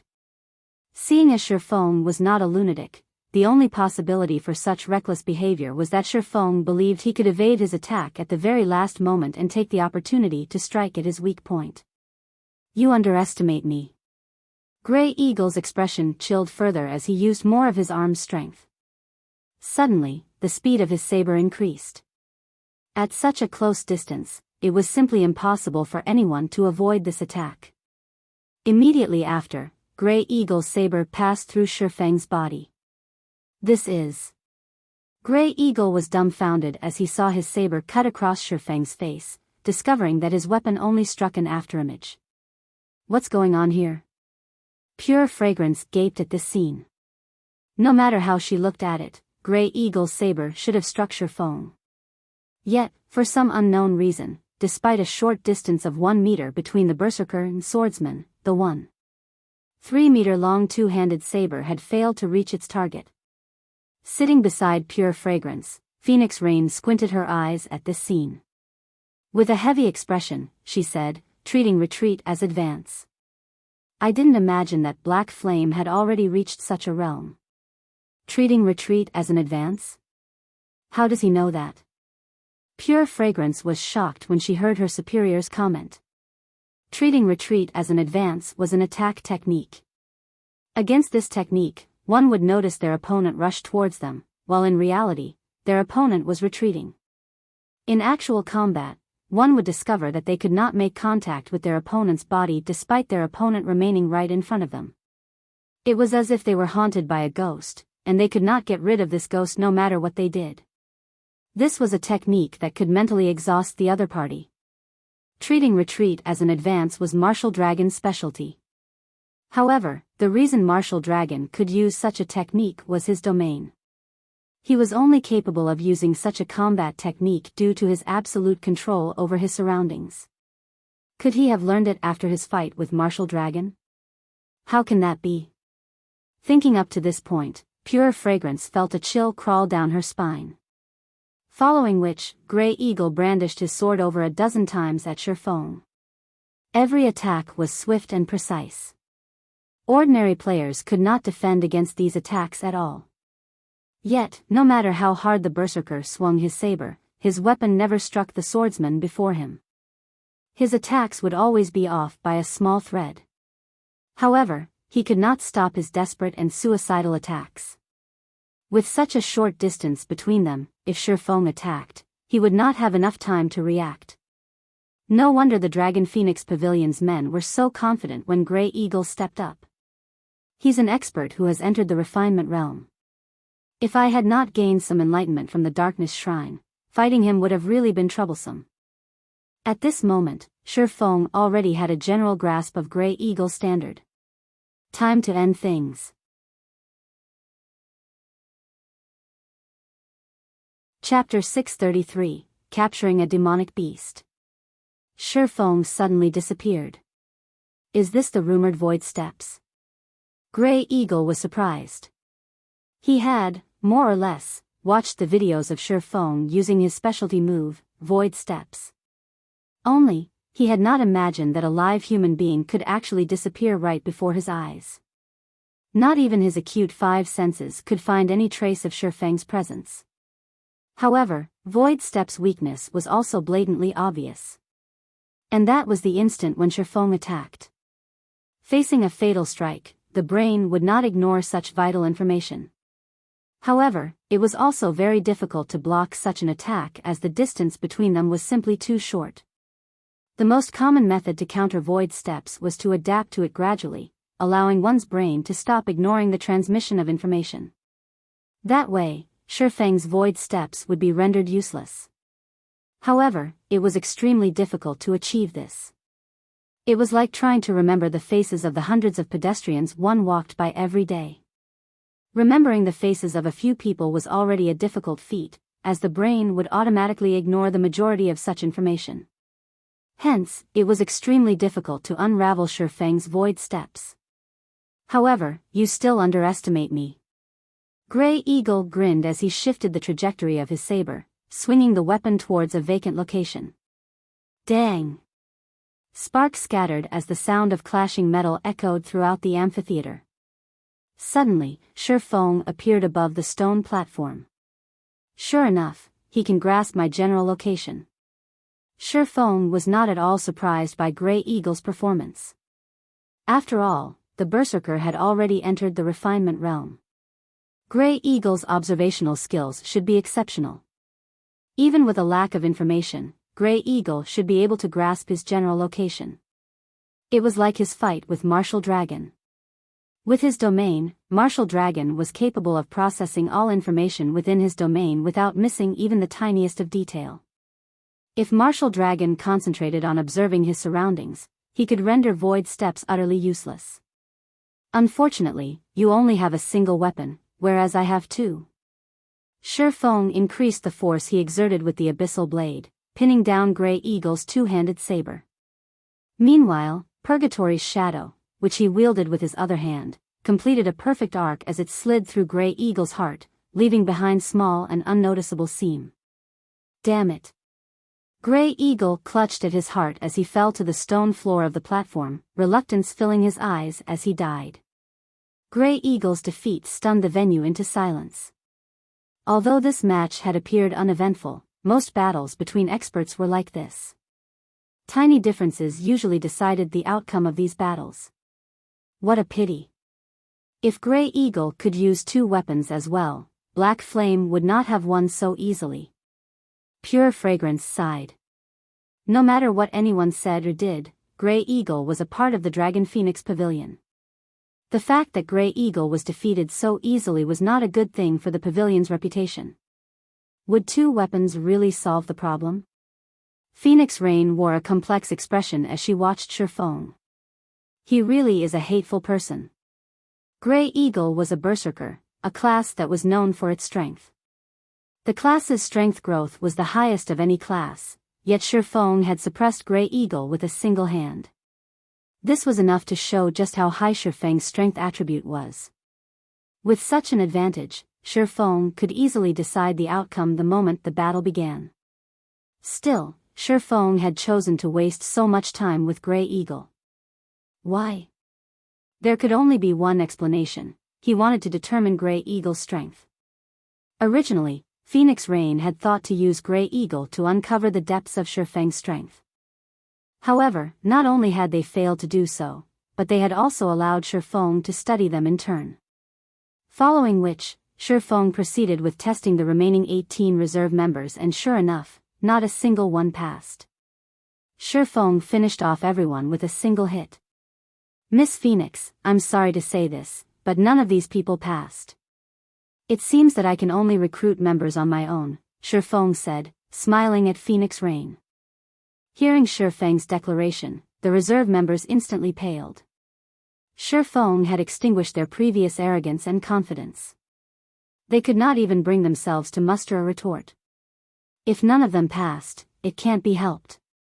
I still have to deal with some procedures regarding the participation rights. As for the battle team members, I'll leave it to guild leader Black Flame." Phoenix Rain inwardly rolled her eyes at Feng. It was obvious that Feng had no intentions of letting her subordinates join the battle team.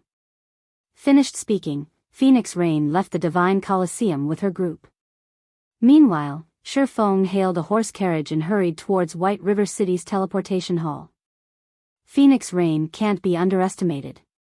She was actually able to recruit 3 refinement realm experts. It seems that I'll have to hasten Fire Dance and the others' training. Feng had a clear understanding of his companion's strength.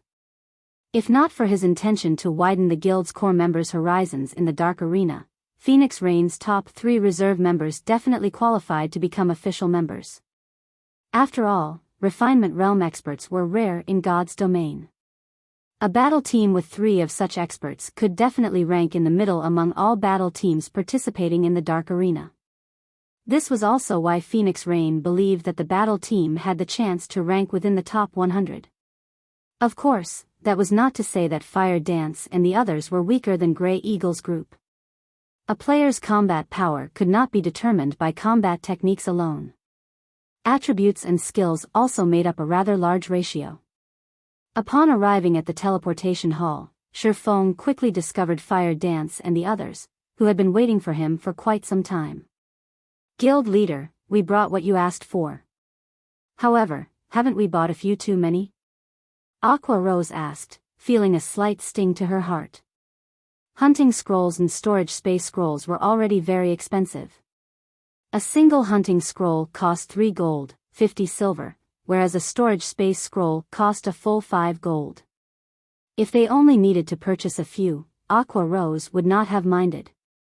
After all, the guild's member count had increased significantly in recent days. The money a 2-star guild could earn through guild quests was quite significant as well. In addition, they also had the profits from the candlelight trading firm. Hence, spending 100 or 200 gold wouldn't be an issue. However, Feng had requested 100 hunting scrolls and 50 storage space scrolls. Furthermore, hunting required other items as well. In total, they had spent more than 800 gold to prepare for this hunting trip. Not even a bronze mount cost that much. You'll understand when the time comes. This amount is nothing considerable. Feng laughed. In the past, to obtain a slightly better guild mount, various large guilds had spent astronomical sums of money. In comparison, they had only spent around 800 gold. Aqua Rose grew frustrated by Feng's response. Fortunately, Zero Wing still had the candlelight trading firm to support it. Otherwise, this hunting trip would have punched a huge hole in the guild's finances.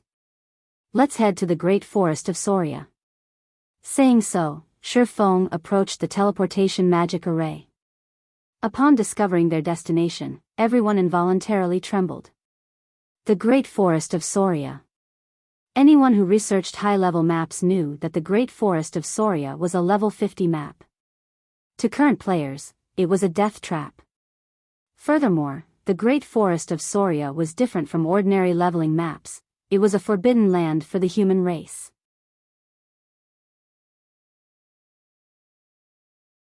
Chapter 634, Starfall City. Very quickly, Shifeng paid the party's teleportation fees. Each person cost 80 silver for a total of 4 gold, 80 silver for the whole party. An ordinary party could not afford to spend that much money even if they bankrupted themselves. The Great Forest of Soria was a neutral area situated between the Black Dragon Empire and the Star Moon Kingdom. Current players were not nearly strong enough to survive the area. Players also knew the Great Forest of Soria as the Forest of Death. It was a level 50 to level 70 leveling map, and it was 3 to 4 times larger than ordinary leveling maps of the same level. However, the map's high level wasn't the greatest threat. The reason behind the Forest of Death nickname was the utter lack of fortresses or safe gathering locations for humans. Instead, the map was a haven for demonic beasts and half-orcs. The Great Forest of Soria was a kingdom of half-orcs, and it posed a great threat to players as the half-orc race was highly prejudiced against outsiders. Players could encounter the half-orc patrol squads at any time inside the Great Forest. Not only were these patrol squads extremely powerful, but they would also call for their other companions to ambush players. Hence, survival within the Great Forest was, to say the least, challenging. Through the teleportation array, Shifeng's party quickly arrived at Starfall City, a city near Star Moon Kingdom's border. Starfall City was the second largest city in Star Moon Kingdom's northern region. Although the city was near the kingdom's border, it was the most prosperous of all the cities in the northern region. Starfall City was of similar rank to White River City. Only, the city had a few more Tier 4 NPCs guarding it than White River City. There were a total of 7 Tier 4 NPCs. The city's defensive power greatly surpassed White River City and was only weaker than Star Moon City. This place is impressive. Blackie could not help his shock when he saw the busy street. There were a lot of NPC guards patrolling the streets, at least twice that of White River City. Other than the NPC guards, there were also plenty of merchants roaming about. One could also see many horse carriages carrying cargo coming and going. Moreover, these merchants were not limited to NPCs. There were also plenty of player merchants. These player merchants similarly rode horse carriages around the city. There were also plenty of player merchants who had parked their carriages in one place and hawked and bought various items. What are they doing? Kola noticed that these player merchants were frantically purchasing various materials and equipment from other players. There were even some who purchased common items from NPC merchants. Moreover, these player merchants purchased these common items in large quantities, costing up to dozens, or even more than 100, gold. Such an amount would be enough to fund a small guild for a relatively long time. None of White River City's players would be so insane as to purchase so many common items from NPC merchants. Those people are reselling goods and making a profit through the price differences, Shifeng explained. Making a profit through the price differences? Blackie was confused. But the NPC's prices are the same throughout Star Moon Kingdom. Only some unique items can be resold for a profit. Even so, there aren't usually many of those items available for sale, and normally, when the NPCs restock, large guilds usually buy everything, keeping them for their own use. Who are they planning to sell these common items to? To players, of course, Shifeng said, laughing. Although NPCs' common items in Star Moon Kingdom have uniform prices, the prices may be different in other kingdoms and empires. Some items sold in Star Moon Kingdom might be more expensive in the Black Dragon Empire, while some items might be cheaper. Meanwhile, these people are trying to make a profit through the difference in prices. Then, aren't there teleportation arrays? Wouldn't it be easier just to deliver their products using teleportation arrays? Blackie asked curiously.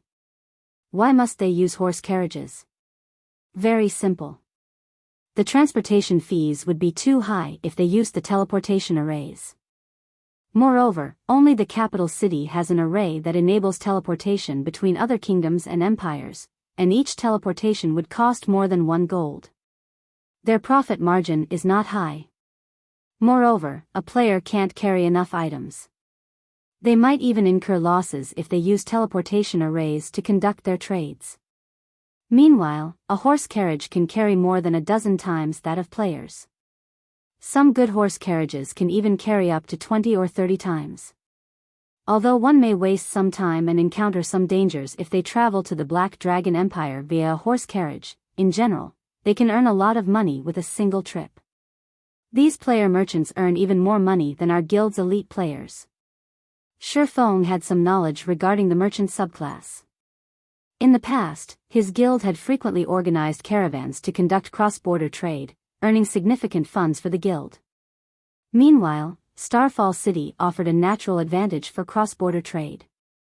This was also why many merchants throughout Star Moon Kingdom specifically traveled all the way to Starfall City to develop themselves. Everyone came to a realization upon hearing Shi Feng's explanation. They had never imagined that the cross-border trade was such a profitable business. The wages Zero Wing offered were among the highest of all guilds in Star Moon Kingdom. The money its elite members earned each day was several times more than the elite members of other guilds. The money they earned could even rival that of ordinary experts. Yet, these merchant players actually made more money than Zero Wing's elite members. In other words, these merchant players made more money than even the ordinary experts in God's domain. Alright, split up and look for any caravans that are about to depart, Shi Feng ordered. There was a great distance between Starfall City and the Great Forest of Soria. If a player relied on their own 2 feet to travel, it would take over 10 hours to reach the Great Forest. If Shi Feng were traveling alone, he could simply teleport to the Great Forest with the aid of the 7 Luminaries ring, saving him a lot of hassle. Unfortunately, none of his other party members possessed the 7 Luminaries ring. Hence, they would have no choice but to travel to the Great Forest on foot. Meanwhile, if a caravan were about to embark from Starfall City to the Black Dragon Empire, they would have to pass through the outermost region of the Great Forest of Soria. If one traveled via horse carriage, the journey to the Great Forest would only take 3 or 4 hours. It was much faster than even common mounts. However, the road to the Black Dragon Empire was not easy for a caravan. A caravan normally required an escort of guards. Meanwhile, powerful players would often accept such escort quests as they were extremely profitable. The money one could earn from these quests was several times higher than ordinary high-level quests. Only, one would have to invest a lot of time to complete the quest. A dozen minutes or so later, Aqua Rose located a caravan that was about to depart for the Black Dragon Empire. This caravan was not particularly large. In total, there were only a dozen or so horse carriages. Moreover, it was a caravan that consisted entirely of players. It was far less safe than NPC caravans. After leaving the city, caravans could encounter all sorts of trouble such as monster attacks and player robberies. In the past, Shi Feng had even tragically been mugged by a Tier 4 Sword Emperor NPC. Meanwhile, in an NPC-organized caravan, there would usually be some NPC guards escorting the caravan. Ordinary players would not dare consider robbing such caravans. Monsters offered the greatest danger these caravans. Player-organized caravans, on the other hand, were often the targets of players who had joined the dark forces. Of course, with risk comes opportunity. If player merchants joined an NPC-organized caravan, their profits would decrease sharply. The maximum amount of money they could earn from a single trade was only 1/3 of the money they could make if they joined a player-organized caravan. Of course, even this was still a significant amount of money to an ordinary player. In other words, a player-organized caravan's profits were 3 times that of an NPC-organized caravan. Naturally, courageous or strong players would take this risk.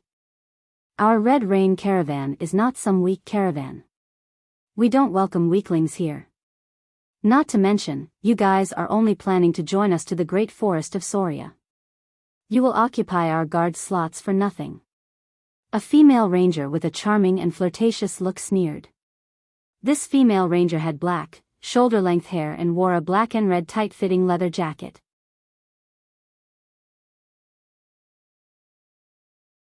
Chapter 635, Rainless Sword. Just as the female ranger had said, the Red Rain caravan's strength could not be underestimated.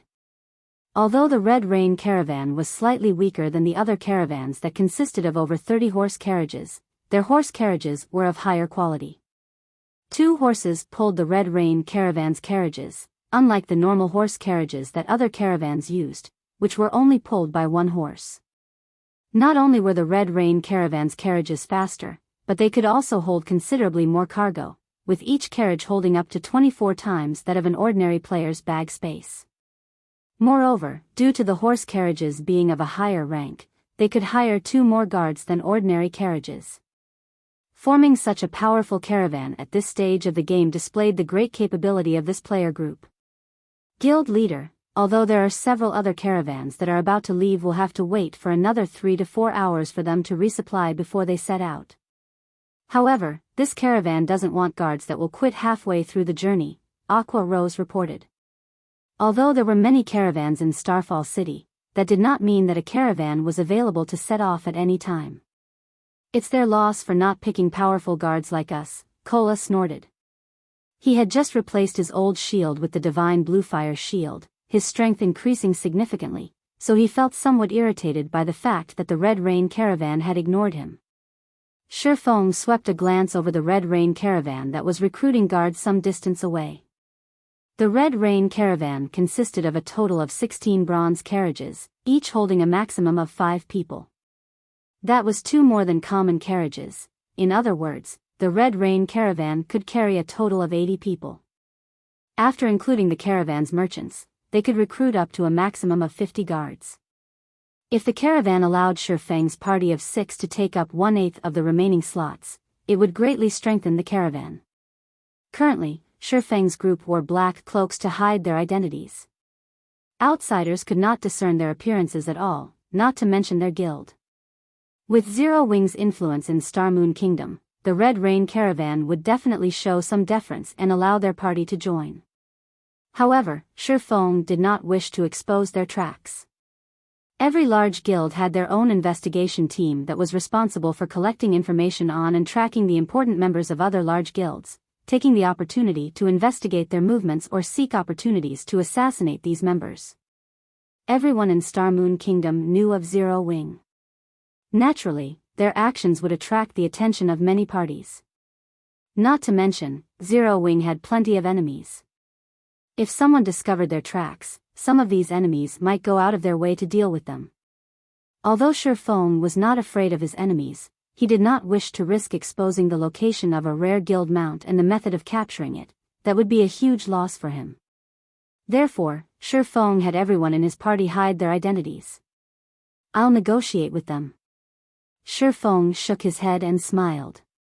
He then walked towards the lead female ranger. "Why are you here again? Haven't I said that our guard slots are precious and that we can't afford to hire people that will quit halfway through the trip?" the female ranger named Red Rain said. "We don't want any remunerations. I'll even give you 1 gold as a traveling expense. How about it?" Shifeng took out a shining gold coin from his bag. Although the Red Rain caravan transported a lot of goods, they could not earn much. To the caravan, 1 gold was a significant amount of money. Hearing Shifeng's offer, Red Rain hesitated. Although the Great Forest of Soria is only halfway, most of the dangers on the way to the Empire come from the Great Forest itself. As long as you get through the Great Forest, you shouldn't encounter any problems on the remaining journey. We'll part ways only after we exit the Great Forest. How about that? Shifeng offered another suggestion. This, Red Rain was clearly tempted. Indeed, just as Shifeng had stated, the truly dangerous area from Starfall City to the Black Dragon Empire was the Great Forest of Soria. The Great Forest was the best place for players to set up an ambush. At the same time, the Great Forest was also where caravans would most likely encounter monster attacks. As long as they passed through the Great Forest, their trip to the Black Dragon Empire could basically be considered a success. Sis, just agree to their offer. Our Red Rain caravan is famous in Starfall City. Those bandit players normally take the long way around to avoid us. What's wrong with earning a little more money? A level 29 swordsman youth asked. Even if we encounter some trouble on the second half of the journey, doesn't the caravan still have me? While the swordsman youth was speaking, Shifeng activated omniscient eyes to size up the young man. The swordsman's name was displayed as Rainless Path. The majority of his equipment was level 25 fine gold rank with a few pieces of level 30 secret silver equipment. There was even a piece of level 25 dark gold equipment. Rainless Path? When Shifeng saw this name, he suddenly recalled something about this swordsman. In the past, Rainless Path had been a famous swordsman in Star Moon Kingdom. At his peak, he had ranked within the top 30 swordsmen in Star Moon Kingdom. Back then, he had also been known as Rainless Sword. His name had shaken the entire Star Moon Kingdom. Unfortunately, his growth had been limited by the fact that he was an independent player. For an independent player like Rainless Path to place within the top 30 of the kingdom's swordsmen was an amazing feat. Alright, then. I accept your offer. However, we have to make a contract first, Red Rain sighed as she conceded. She thought that she was behaving too conservatively. After all, the Red Rain Caravan was a well-known caravan in Starfall City. Bandit players normally would not try to make an enemy of their caravan. Even in the off chance that someone did try to rob them, they still had an expert like Rainless Path. Okay. Shifeng did not object to signing a contract. With a contract, both sides could feel at ease. Afterward, Shifeng and his party entered into a contract with the Red Rain Caravan. The contract required Shifeng's party to pay a remuneration of 1 gold to the Red Rain Caravan. In return, the Red Rain Caravan would transport his party to the Great Forest of Soria. The two groups would part ways once they exited the Great Forest. After another dozen or so minutes, the Red Rain Caravan recruited enough players to fill the remaining guard spots. Shortly after, the caravan departed from Starfall City. The bronze carriages were very fast. Moving along the highway, it took only 2 hours for the Red Rain Caravan to reach the Great Forest of Soria. Level 50 monsters roamed the Great Forest's outermost region. However, due to the Star Moon Kingdom and the Black Dragon Empire armies often clearing the monsters around the highway, the Great Forest's monsters did not dare approach the highway casually. This allowed players to organize their own caravans to travel between these two countries. Moreover, with the current level of players, as long as they possessed some equipment that had the Ignore levels attribute and the protection skills unique to caravans, even a player caravan could pose a certain degree of threat to level 50 monsters. As long as there were not too many monsters, a player caravan could even kill off the level 50 monsters. Only, during transport, the players in a caravan would not get any loot or EXP from the monsters they killed. Hence, players were unable to take advantage of the caravan's strength to grind for EXP and items. Moreover, the carriages could only travel on commercial roads, they could not travel to other locations. Otherwise, players would not need to purchase mounts. Shortly after the Red Rain Caravan entered the Great Forest of Soria, a thinly built ranger hiding in a towering tree noticed the caravan. This ranger then activated eagle eyes and carefully observed his target. "Boss, another caravan has arrived," the ranger said through the team chat. "Which caravan is it?" A rough and barbaric voice came from the other side. Looking at the symbol, "It seems to be the Red Rain Caravan," the thinly built ranger said, licking his lips. "Red Rain Caravan. Excellent. I'll show that slut, Red Rain, that struggling is useless, even if she has Rainless Path. Send me their coordinates. Today, the 1,000-mile killers will take this opportunity to lay our hands on the Red Rain Caravan for never paying tolls." The thinly built ranger immediately sent the Red Rain Caravan's coordinates to his boss. "Ha ha ha. We're going to make a fortune. I heard that the Red Rain Caravan is as rich as an oil baron.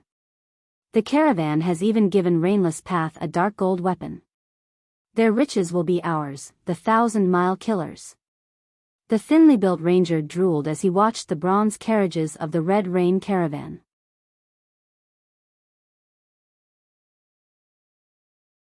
Chapter 636, Dark Guild.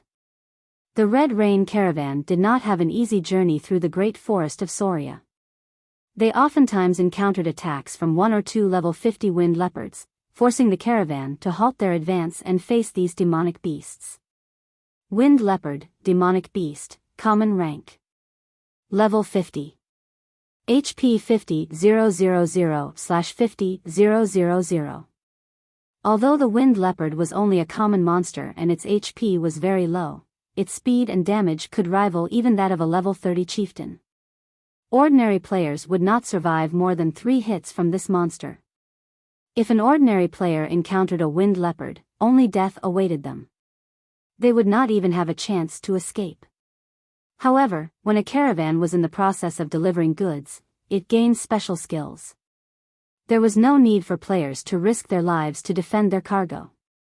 They could deal significant damage to these monsters just by relying on the bronze carriage's attack skills. The bronze carriages could also enhance players' attributes within a certain range. A level 30 player could receive such a massive buff that it gave them the attributes of a level 40 player. Hence, as long as a player was somewhat skilled, it was not entirely impossible for them to defeat level 50 monsters. Before Shifeng's party even descended from their carriages, Rainless Path was already charging towards the 2 wind leopards. And before the 2 wind leopards could react, Rainless Path activated Chop and dealt 3 damages of over -1,000 points to one of the demonic beasts. AO. The injured wind leopard released an angry howl. It then pounced at Rainless Path, brandishing its sharp claws at the swordsman. At the same time, the other wind leopard darted towards Rainless Path with its fangs bared. However, before the 2 wind leopards could touch Rainless Path, the 6 frontmost bronze carriages each fired a blue beam at the 2 monsters. The beams were extremely fast, and in the blink of an eye, they struck the wind leopards, knocking them back. Each beam dealt -3,000 damage and severely injured the 2 monsters. Rainless Path circled to the wind leopards' backs, aiming Earth Splitter at their hind legs. The keen edge of a dark gold longsword was extraordinary. Immediately, Rainless Path's weapon sliced through the leopard's thick hide, damaging the tendons and greatly reducing the monster's mobility. Following which, the other bronze carriages fired beams as well, and in a short moment, the 2 wind leopards were dead. Meanwhile, Rainless Path had even not received a single point of damage. The coordination between player and carriages was perfect. Shifeng and the other guards had no chance to display their skill at all. Sheathing his long sword, Rainless Path leaped back onto his carriage and said, "Let's go." This scene shocked many of the caravan's guards. Rainless Path was able to defeat 2 level 50 wind leopards without suffering any damage. In all of Starfall City, very few were capable of such a feat. As expected of Red Rain Caravan's Rainless Path, it seems that the only thing we'll do on this trip is fill our pockets with money, many of the guard players said in celebration.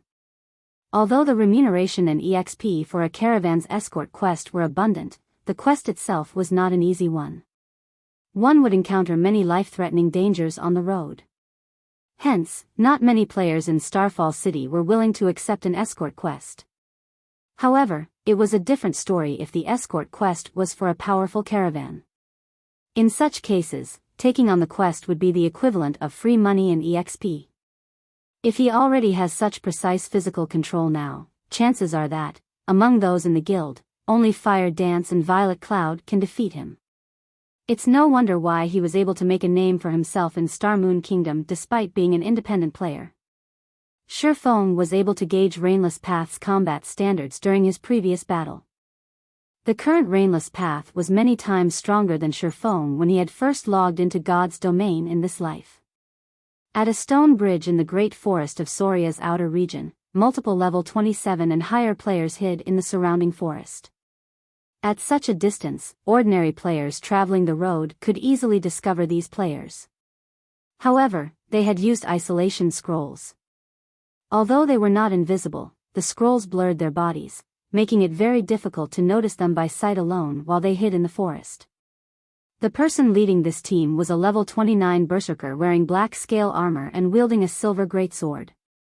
Watching the quickly approaching caravan, he sneered as he said, "They're finally here. Get into position." Upon receiving this man's command, every team member took out an earth yellow magic scroll from their bags. The moment the Red Rain Caravan's carriages entered their encirclement, the leading berserker shouted, "Go!"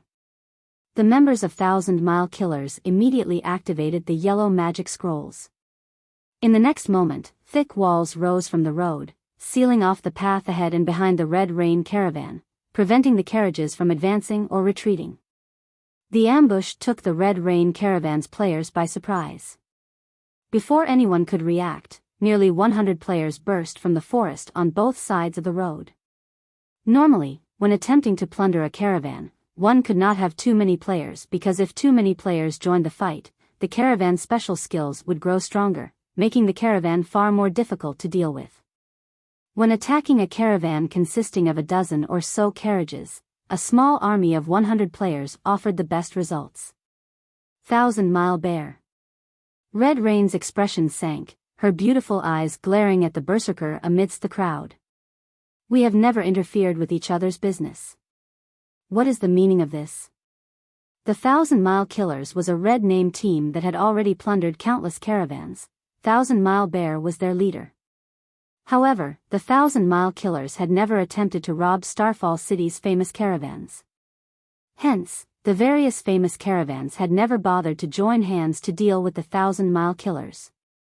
Red Rain had never thought that 1,000-Mile Bear would break the unwritten rule after all this time and target their Red Rain caravan. "Red Rain, do you really think that I don't normally target you guys because I am afraid of you?" 1,000-Mile Bear grinned. Coldly, he said, "Hand over 1 piece of dark gold equipment and 5 pieces of fine gold equipment. Oh, and leave your carriages behind. Otherwise, none of you will leave here alive." 1,000-Mile Bear, do you think that our Red Rain caravan is that easy to bully? If you're strong enough, take it yourself. Red Rain unslung the dark blue longbow from her back and fired multiple arrows consecutively at the level 29 berserker. Although an arrow was not as powerful as a spell, it was much faster. Rainless Path also unsheathed his longsword and swiftly charged towards 1,000-Mile Bear. In order to round up bandits, one must first catch their ringleader. If 1,000-Mile Bear died, the other members of his team would fall into disarray. "Since you don't know when to give up, don't blame me for not showing mercy." 1,000-Mile Bear swung his great sword, deflecting the incoming arrows. He then called out to the 12 black-robed players behind him, saying, "It's up to you guys now." All 12 black-robed players hid their identities. Their appearances were also indiscernible. However, all 12 radiated a bone-chilling aura. The 12 players nodded silently before splitting up and charging towards the caravan. They did not bother dealing with Rainless Path as a group. "I heard that you are a swordsman expert. I want to see just how strong you are." One of the robed players, a swordsman, unsheathed his pair of swords as he approached Rainless Path, wearing a playful expression. The black-robed swordsman activated Wind Blade, arriving before and brandishing his swords at Rainless Path. As if they were venomous snakes, the black-robed swordsman's 2 swords struck at Rainless Path's heart and neck with deadly precision. The attacks were so fast that Rainless Path barely saw the weapon's afterimages. "Who are you?" Rainless Path was shocked. Hurriedly, he swung his longsword to block the attack. Throughout Starfall City, only a few players were capable of such speed and accuracy, and Rainless Path knew practically every swordsman in the city who could achieve such a feat. However, he could not remember anyone who matched the size and aura of the black-robed swordsman. Dang! Dang! 2 rings of metal clashing resounded. Although Rainless Path blocked the black-robed swordsman's attacks, he had been forced to retreat by 2 steps. The black-robed swordsman was slightly stronger than Rainless Path. However, Rainless Path did not lack speed as he slashed at his opponent's black cloak, revealing the mysterious swordsman's true identity. The mysterious swordsman was actually a severely emaciated youth. However, the youth's character ID was as crimson as a deep pool of blood. A black skull also graced the boy's silver armor, and his entire body radiated a faint bloody glow. "What is the Dark Guild, the Million Ghosts, doing here?" Rainless Path could not help his shock when he saw the skull-shaped guild emblem. You really are powerful. However, what do you think of this? The swordsman youth laughed. In the next moment, he swung his swords and sent 10 sword images towards Rainless Path. All 10 sword images appeared before Rainless Path's body simultaneously, making them impossible to block or dodge.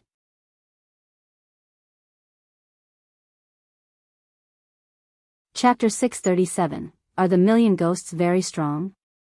Facing 10 sword images, even an ordinary expert would be surprised, failing to defend themselves. However, instead of moving to block the attacks, Rainless Path activated Defensive Blade and charged towards the sword images. Rainless Path then used the Tier 1 Swordsman skill, 5 consecutive slashes, on the swordsman youth. 5 consecutive slashes was not a particularly powerful skill among Tier 1 swordsman skills. However, this skill increased his attack speed more than any other in his arsenal. When executing the skill, the user would send out a total of 5 slashes, with each subsequent slash receiving a 20% attack speed and damage increase.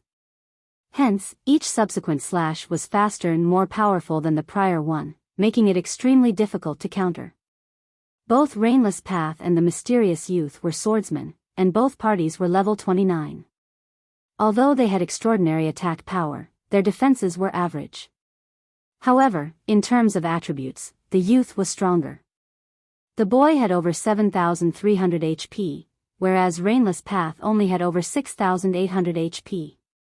If either swordsman failed to defend his opponent's attack, even if they did not die instantly, they would not have much HP remaining. Facing Rainless Path's suicidal attack, the swordsman youth had no choice but to activate Defensive Blade. Pung! Pung! Pung! After sparks scattered, both swordsmen pulled away from each other. Though neither received any damage, their defensive blades had been exhausted. For a short time, neither swordsman could use the life-saving skill again. After a series of exchanges, neither side managed to grasp an advantage over each other. Although the swordsman youth had the advantage in attributes, Rainless Path's combat techniques were superior. For a time, the swordsmen were helpless against each other. However, the same could not be said for the battles happening elsewhere. Arrows and spells flew through the air. The bronze carriages added their own magic attacks into the mix, as well. At the rear line, the healers of both sides concentrated on keeping their allies alive. The bridge had transformed into a miniature battlefield. Players could die at any time. When the Red Rain Caravan's guards were killed by red names, they would lose 1 level and drop 2 or 3 pieces of equipment. On the other hand, the ambushing red names suffered a more severe fate. When they died, not only did they lose 2 or 3 levels, but they also dropped the majority of their equipment. There were even some red names who dropped every single piece of equipment they had upon death. However, the black-robed players who had emerged were frighteningly strong. Killing the Red Rain Caravan's guards was like child's play to these players. In a short moment, these black-robed players had killed 8 guards. How could this be? Red Rain suddenly felt a wave of despair. They should not have had any problems dealing with the 1,000-mile killers. However, these 12 powerful experts had rendered even the Red Rain Caravan powerless. Moreover, these 12 experts were members of the Million Ghosts, a dark guild. Dark guilds were different from ordinary guilds in that they focused on slaughtering other players. The members of dark guilds were all red names.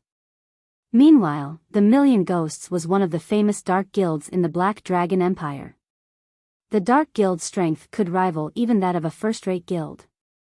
Only, the guild had far fewer members than a first-rate guild. Red Rain had never imagined that the Million Ghosts would lay their hands on this place as well. Rainless Path was similarly anxious. After all, as his fight against the swordsman youth drug on, more people in the caravan would die. Ha ha ha. From today onwards, the trade route between Star Moon Kingdom and the Black Dragon Empire belongs to the Million Ghosts. You people from Red Rain Caravan, when you return to Starfall City, make sure to tell all the caravans in the city that anyone who crosses this bridge will have to pay a toll. Otherwise, they will share your fate. Thousand Mile Bear arrogantly declared as he overlooked the battling crowd. The Red Rain Caravan's members could not help but despair at these words. The million ghosts intended to use them as an example for the people of Starfall City. So, that's the case. However, are the million ghosts very strong? Shifeng asked, chuckling as he looked down on the level 29 berserker. Dark guilds would normally occupy some high-traffic routes, making a fortune in tolls. However, Shifeng had never imagined that the Million Ghosts Guild would discover the importance of trade routes and begin claiming them so quickly. It was just like how the Candlelight trading firm was charged an export fee when selling their products in other cities. If they exported products to other countries, however, the fees were much higher, charging 30% of the item's price. Hence, once players established a shop in other countries, they normally formed their own caravans to transport their goods, saving a lot on travel expenses. The Candlelight trading firm already possessed shops in a few cities within the Black Dragon Empire. The trading firm similarly had a shop in Starfall City. However, as the level of current players was still somewhat low, Shifeng had not planned to establish his own caravan just yet. Since the Million Ghosts was already eyeing trade routes, Shifeng could not sit idle and do nothing. How dare you provoke the Million Ghosts? A level 29 black-robed berserker charged toward Shifeng, sending a heavy strike at Shifeng's head. In response, Shifeng remained motionless as he allowed the berserker's axe to descend on him. Pung!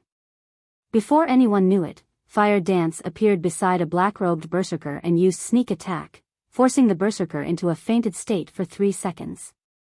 Immediately after, she used the most powerful burst skill an assassin had, Absolute Strike. When her dagger penetrated the berserker's back, the attack threw the latter forward by 10 yards. System, Absolute Strike completion rate 85%, resulting in 100% of skill's effect. Skill proficiency +3. Minus 12,056. The black-robed berserker, who had less than 8,000 HP, dropped like a stone.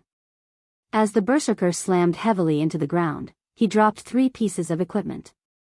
Since the berserker was a member of a dark guild, even though he was a red name and his name was nearly black, his punishment from the system would not be too severe. Only, he would drop slightly more items than an ordinary player. As for his lost levels, he would only lose 1 level like everyone else.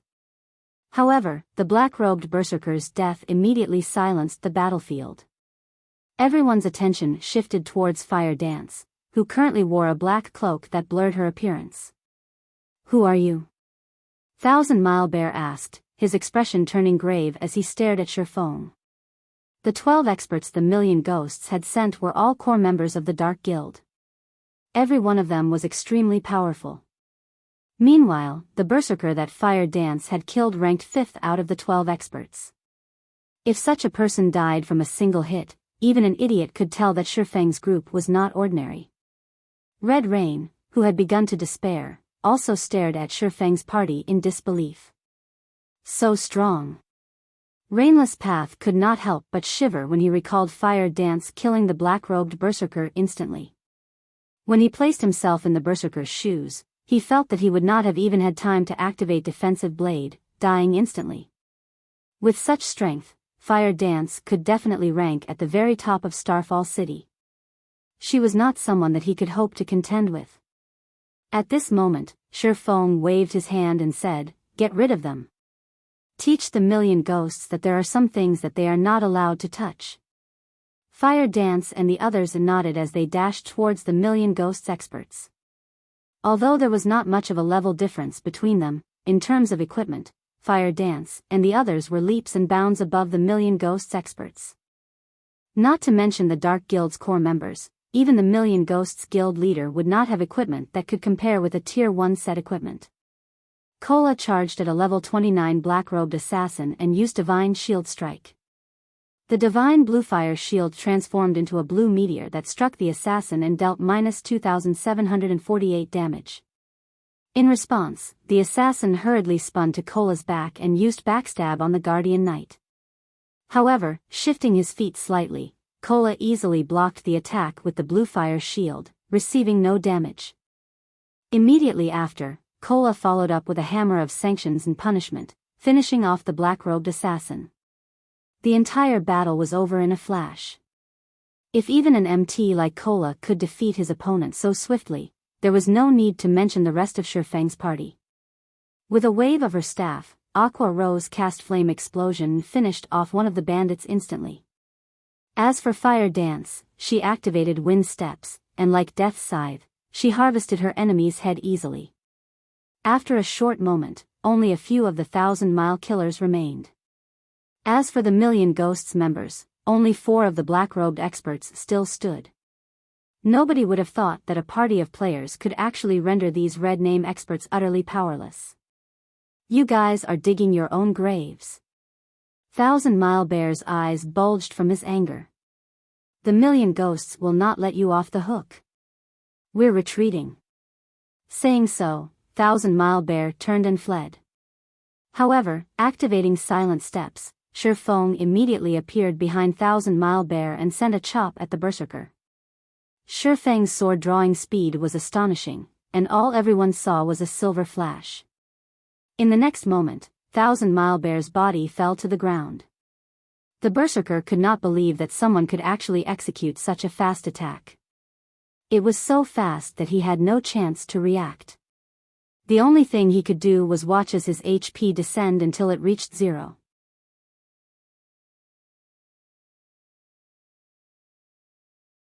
Chapter 638, Forming a Caravan. 1,000-Mile Bear's instant death stupefied the Million Ghosts members who had been fleeing for their lives. Shifeng was simply too fast. They had only heard 1,000-Mile Bear finish his words, and in the next moment, his body hit the ground. And before anyone had noticed, Shifeng stood beside 1,000-Mile Bear like the god of death. Monster. This thought immediately possessed the minds of the Million Ghosts members. They finally understood why Shifeng looked down on the Million Ghosts. With such strength, not even the big 3 in their guild would be his match. Both Red Rain and Rainless Path stared in shock at Shifeng quietly standing in the distance. They were very familiar with 1,000-Mile Bear's strength. Even if they worked together, they would need to expend a lot of effort to defeat him. 1,000-Mile Bear might even escape. However, as if he stepped on an ant, Shifeng only needed an instant to kill the berserker. They could no longer fathom just how strong Shifeng was. And here I thought that his companions were strong enough. I never imagined that the man himself would be even stronger. Thank goodness I accepted his request. Red Rain was somewhat afraid as she thought back to how she had taken a gold coin from Shifeng. Fortunately, she had not offended Shifeng with her words or actions. Otherwise, the consequences would be unimaginable. So that's what a real expert looks like. An indescribable excitement rose in Rainless Path's heart when he recalled Shifeng's attack, which had been as quick as lightning. In Starfall City, he was already considered one of the city's peak experts. There were not many worthy opponents for him in the city. However, upon seeing Shifeng's stunning performance, he finally understood what a real expert was. A real expert was someone who could exert their body and techniques to their limits, someone who could utilize their strength with maximum efficiency, and someone who was more than just slightly stronger than an ordinary player.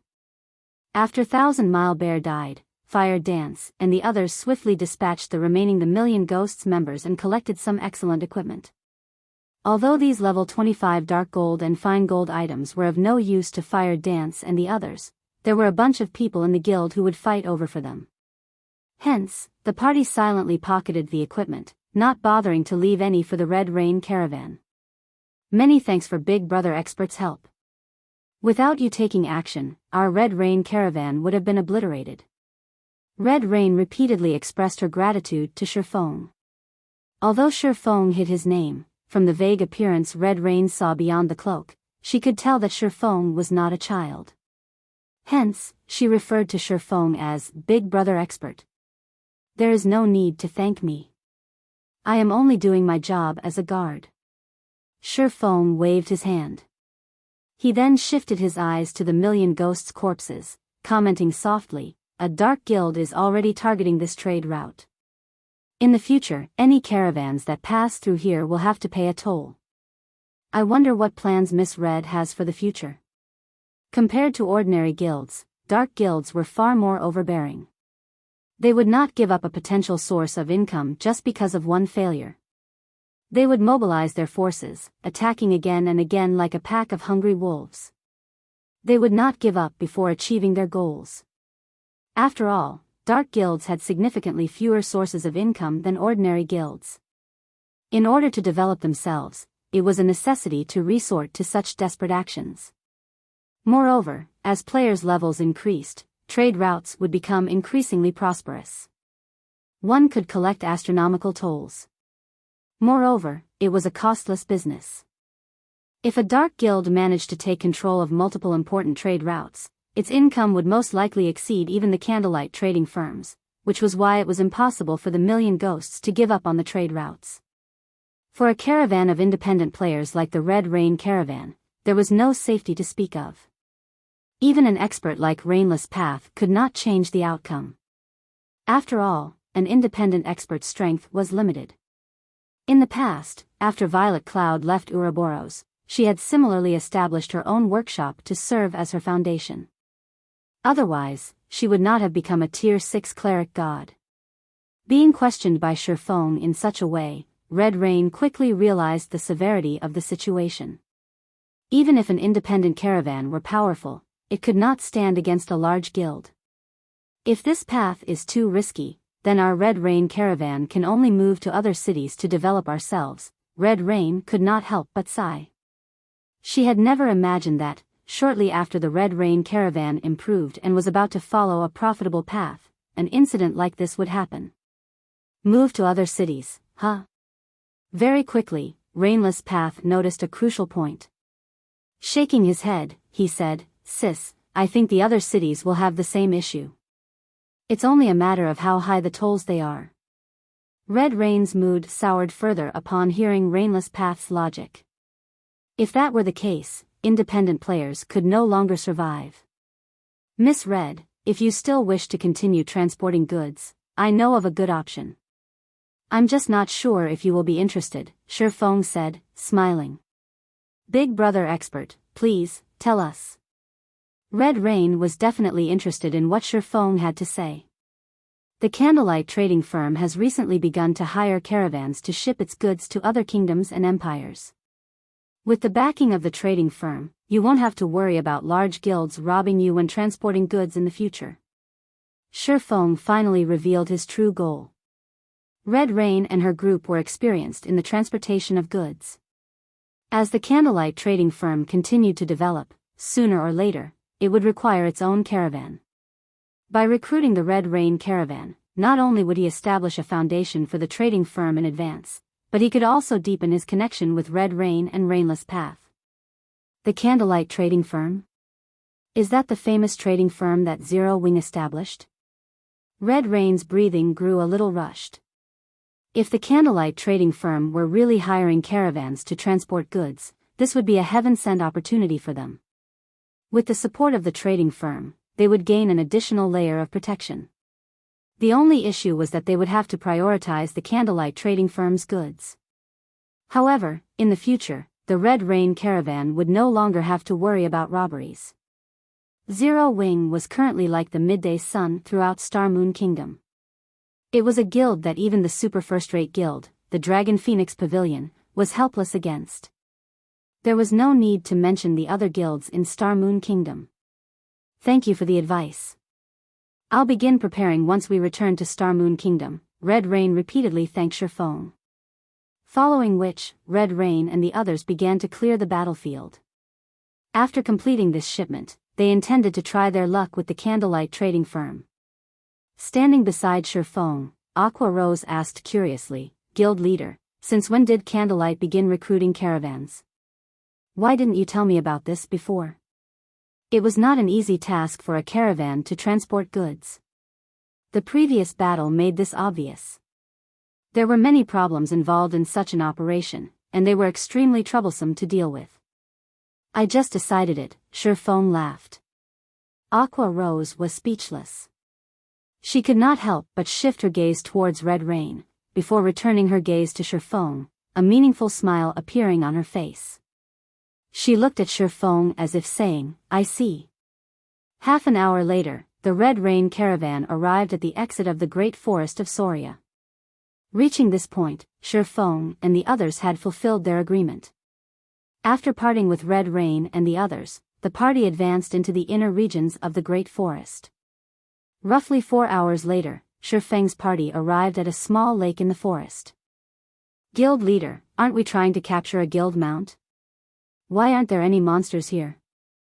Blackie glanced at his surroundings, failing to find a single monster around the lake. No matter how he looked at it, this was not an area for capturing mounts. Shortly after Blackie finished speaking, the sound of wings reached his ears. Turning to the source of the sound, Blackie noticed a golden-winged lion that was over 20 meters long descending from the sky, landing beside the clear lake. A great lord! Blackie gaped as he saw this monster. Every member of the party was shocked.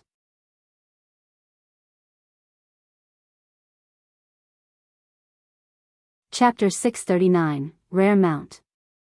"Guild leader, don't tell me we're going to capture that?" Blackie inquired. He gulped audibly as he stared at the massive figure in the distance. The golden-winged Lion King before him was a bona fide great lord. Moreover, it was no ordinary great lord. It was a level 60 great lord. It was definitely part of the ruling class of monsters. It could obliterate them with a sneeze. Golden-winged Lion King, demonic beast, great lord. Level 60.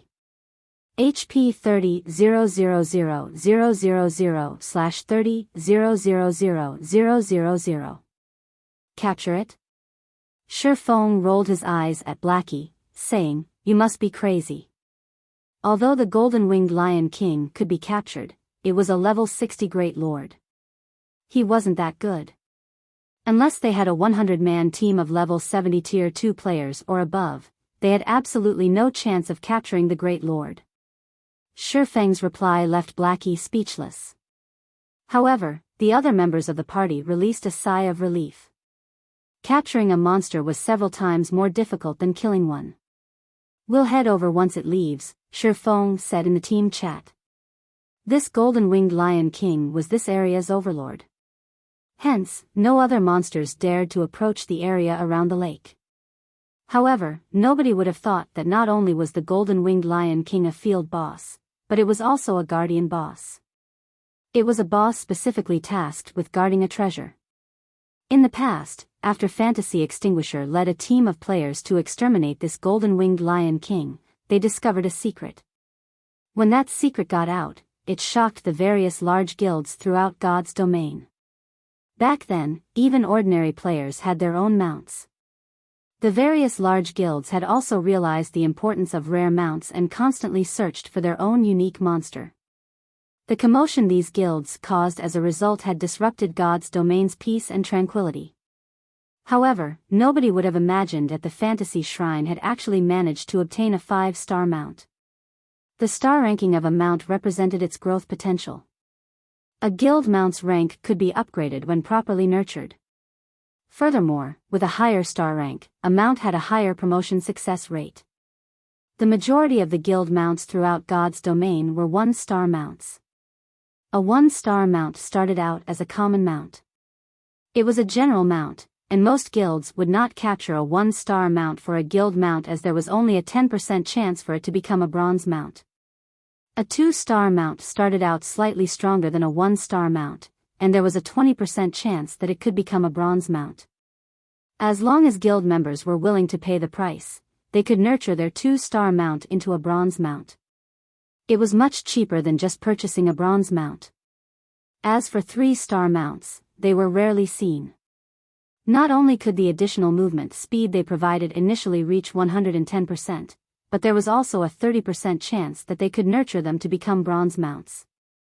However, few guilds were capable of obtaining 3-star mounts. A 4-star mount was a rare mount.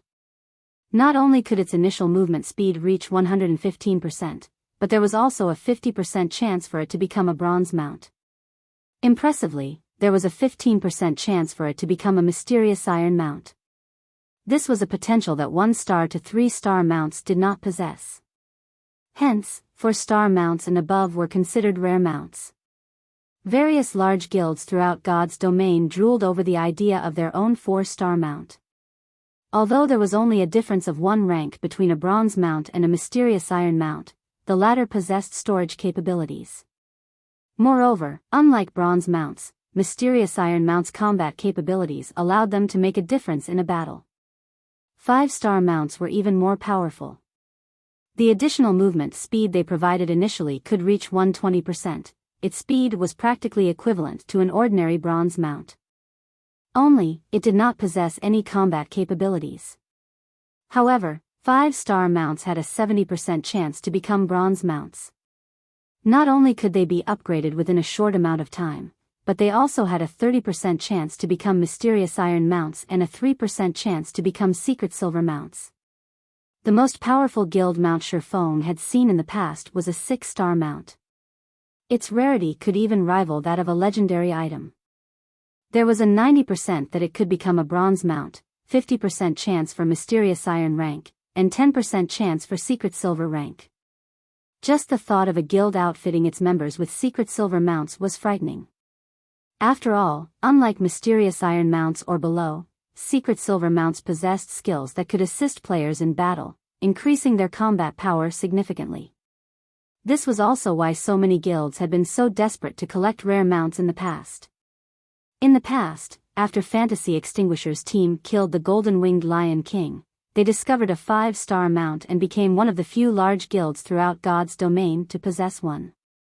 After over an hour, the Golden-Winged Lion King finally quenched its thirst and finished its rest.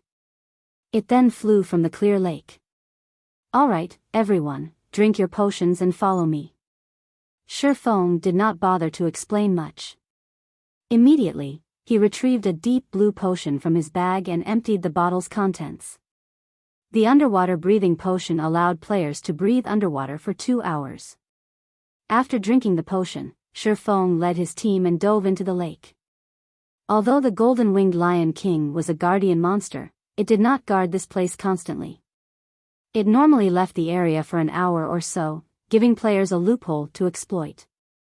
Otherwise, Shifeng would not have been confident of capturing 5-star mount that hid behind a great lord.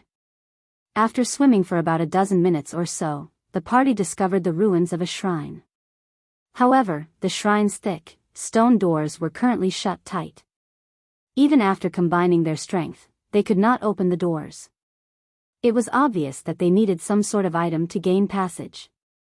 Just as everyone was at a loss on what to do, Shifeng activated the 7 luminaries ring space movement and entered the space beyond the stone doors. A minute later, the stone doors slowly opened. Everyone was amazed by this scene. They had not thought that the doors could be opened like this. "I wish I had an item with space movement. I could easily teleport into any shrine I find without wasting effort looking for a way to open the doors," Blackie said enviously.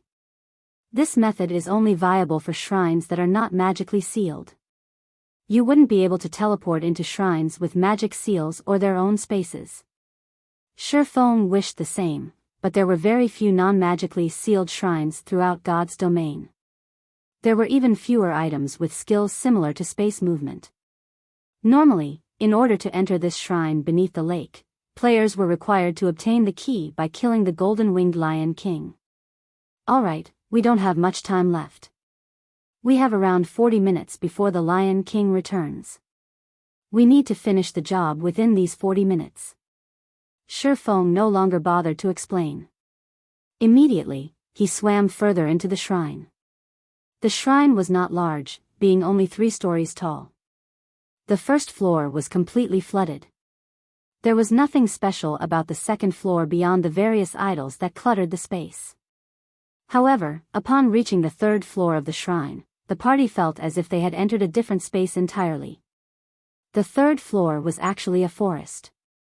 Various wild beasts and demonic beasts lived here, and the monsters were all level 50.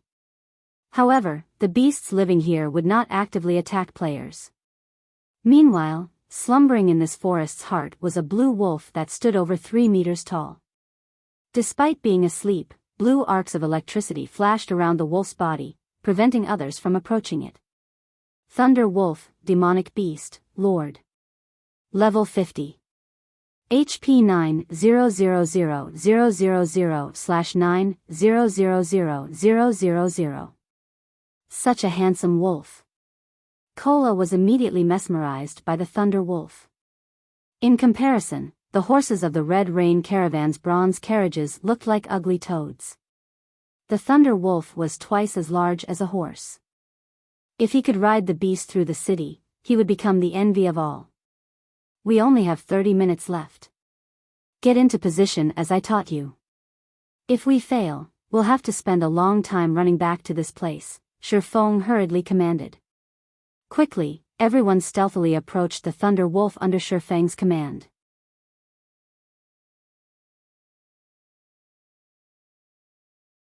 Chapter 640, Astonishing Attack Power.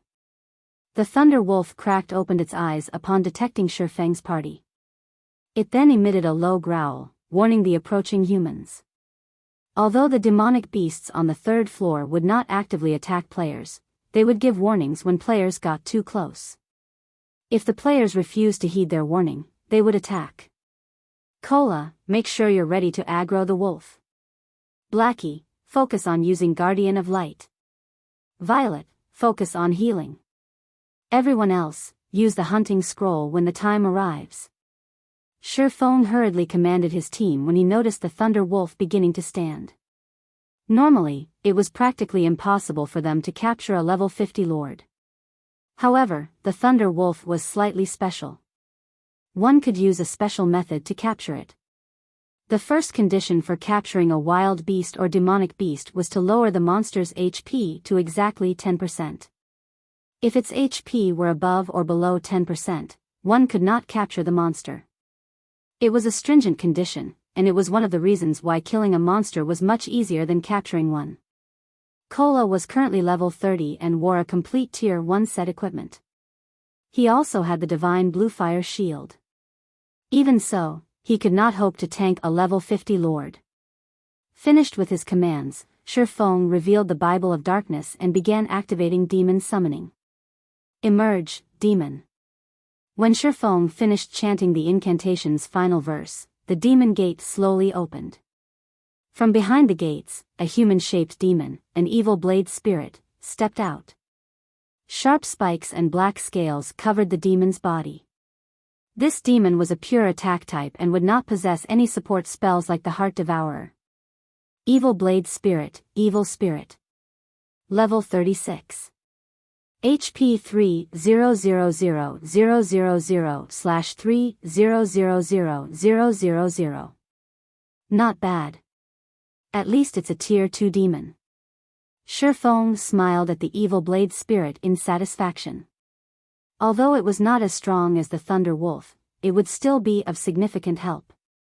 It was fully capable of pinning down the Thunder Wolf for a long period.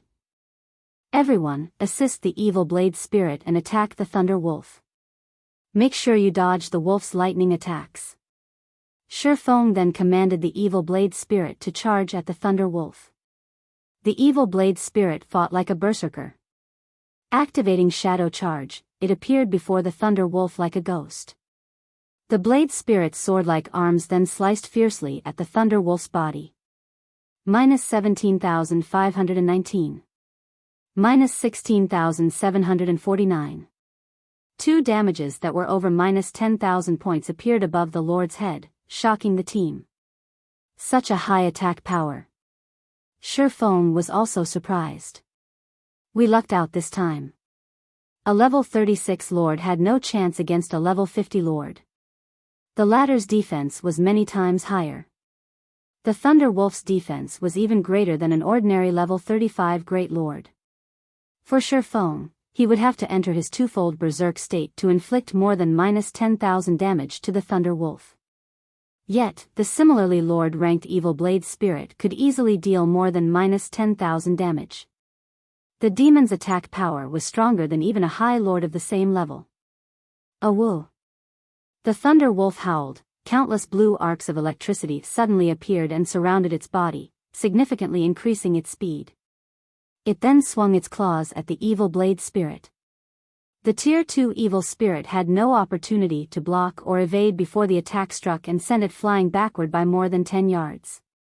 As it crashed to the ground, the resulting impact formed a large crater. The Thunder Wolf's claws easily sliced through the evil blade spirit's scale armor, leaving multiple scorched scratch marks. The evil blade spirit's HP instantly fell by 41,864. The difference in strength between them was instantly obvious. Isn't its attack a little too powerful? If I don't activate life-saving skills, I'll most likely die with a single hit. Standing a short distance away, Kola gulped when he saw the Thunder Wolf's damage. He no longer dared underestimate the demonic beast. The Thunder Wolf's attack power was many times stronger than even the Great Lord-ranked Bluefire Crow King. Just how were they supposed to lower this monster's HP to 10%? Violet, heal the evil blade spirit. Everyone else, attack from a distance. Shifeng was not particularly surprised by this result. Level 50 was another great divide of levels. At level 50, players could become Tier 2 classes. Hence, monsters would become a lot more powerful after reaching level 50 as well. Moreover, the Thunder Wolf was a super attack-type demonic beast. Naturally, its attack power was dismaying. However, this astonishing attack power was the key factor in capturing the Thunder Wolf. Following which, Shifeng controlled the evil blade spirit and began to lure the Thunder Wolf elsewhere. At the same time, Violet Cloud continuously healed the evil blade spirit. Although each of her heals could only recover several thousand HP for the Tier 2 evil spirit, they added up. As long as the evil blade spirit fought while it fled, it will soon recover to full HP. Meanwhile, Blackie and Aqua Rose were the party's main damage dealers. Unfortunately, when Aqua Rose used the Tier 1 spell, Fire Dragon's Dance, she only caused a little over -1,500 damage. As for Blackie, who wielded an epic staff, he only dealt over -2,000 damage with the Tier 1 spell, Darkness Ball. Against the Thunder Wolf's 9 million HP, their attacks were practically negligible. Only after including the evil blade spirit's attacks did their damage surpass the Lord's battle recovery. After Shifeng lured the Thunder Wolf to a low-lying area, he stopped actively controlling the evil blade spirit and allowed it to attack on its own. This should be the place. Shifeng observed his surroundings. After confirming that there were no problems, he recovered a dark blue Tier 2 magic scroll from his bag. Everyone, distance yourselves 50 yards from the Thunder Wolf. Hearing Shifeng's command, although Blackie and Aqua Rose wondered why he wanted them to stop attacking, they had no choice but to back away from the Thunder Wolf. After seeing Blackie and Aqua Rose retreat, Shifeng unfurled the magic scroll and began chanting the incantation recorded within. At this moment, the evil blade spirit, which confronted the Thunder Wolf head-on, lost HP rapidly. Each of the Thunder Wolf's attacks dealt over -40,000 HP, while its skills dealt over -70,000 damage. The evil blade spirit only had 3 million HP. Very quickly, the demon's HP fell below 2 million. On the other hand, the Thunder Wolf had only lost around 100,000 HP. Blackie, use Guardian of Light on the blade spirit. Shifeng said sternly through the party chat after completing his preparations. Immediately, Blackie cast Guardian of Light on the evil blade spirit. Guardian of Light was an additional skill of Mavis's guard. When activated, the skill granted immunity to all magic damage, reduced physical damage taken by 80%, and recovered 5% HP every second for 20 seconds. It was one of the most powerful life-saving skills at this stage of the game. After receiving Guardian of Light, the damage the evil blade spirit received fell sharply from over -40,000 points to just over -2,000 points. Moreover, it also recovered 5% of its HP every second.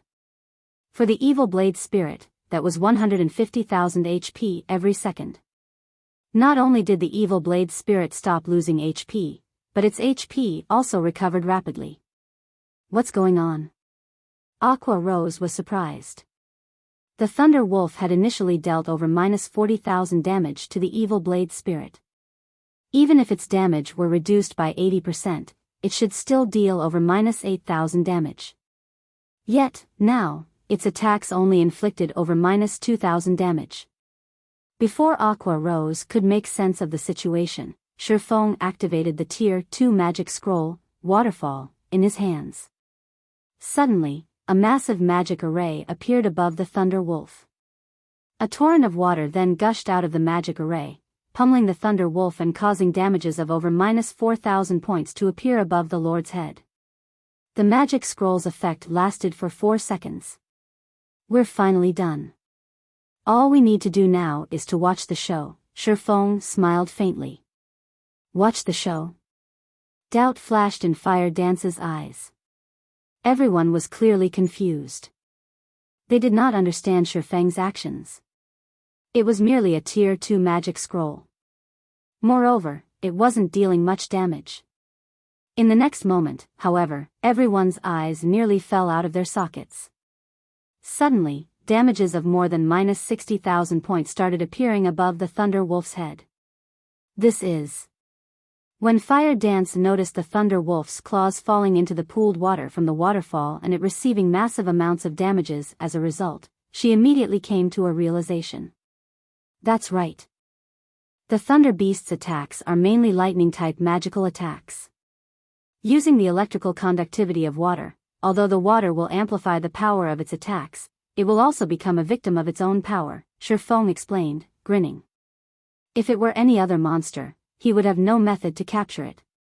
Unfortunately for the Thunder Wolf, its attacks were lightning-based, so its greatest weakness was water. Hence, when the Fantasy Shrine had faced enemies with water-type AoE spells, they would not utilize their Thunder Wolf mounts to assist them in battle, as doing so would cause more harm than good. For a time, the Thunder Wolf's 9 million HP rapidly decreased. Everyone, get ready. Watching the Thunder Wolf's HP about to reach 10%, Shifeng immediately ordered everyone to retrieve a hunting scroll and begin the capturing process.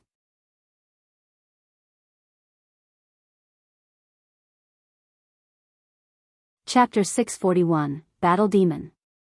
Black Dragon Empire, Sandstone Town. Sandstone Town occupied the Black Dragon Empire's southern border and was the nearest town to the Star Moon Kingdom.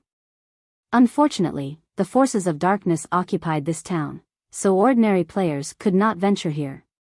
Only players who had joined the forces of darkness could enter the town safely. The forces of darkness controlled very few towns, so many dark guilds were based in Sandstone Town. Among them, the most powerful dark guild was the Million Ghosts. One could say that the Million Ghosts was Sandstone Town's absolute overlord. 1,000 Miles team was defeated? Impossible. We sent 12 core members to assist them. With the strength of the independent caravans that travel between Starfall City and Copper Mountain City, how could they possibly lose? Inside the conference hall of the Million Ghosts, the Dark Guild's upper echelons were flabbergasted when they received news of Thunder Mile Bear's defeat. Dark guilds were different from ordinary guilds. Their members relied on strength to raise their positions within the guild. Meanwhile, every person who became a core member was an expert who had fought hundreds and thousands of guild members to get to there. There were only slightly more than 100 core members in the Million Ghosts.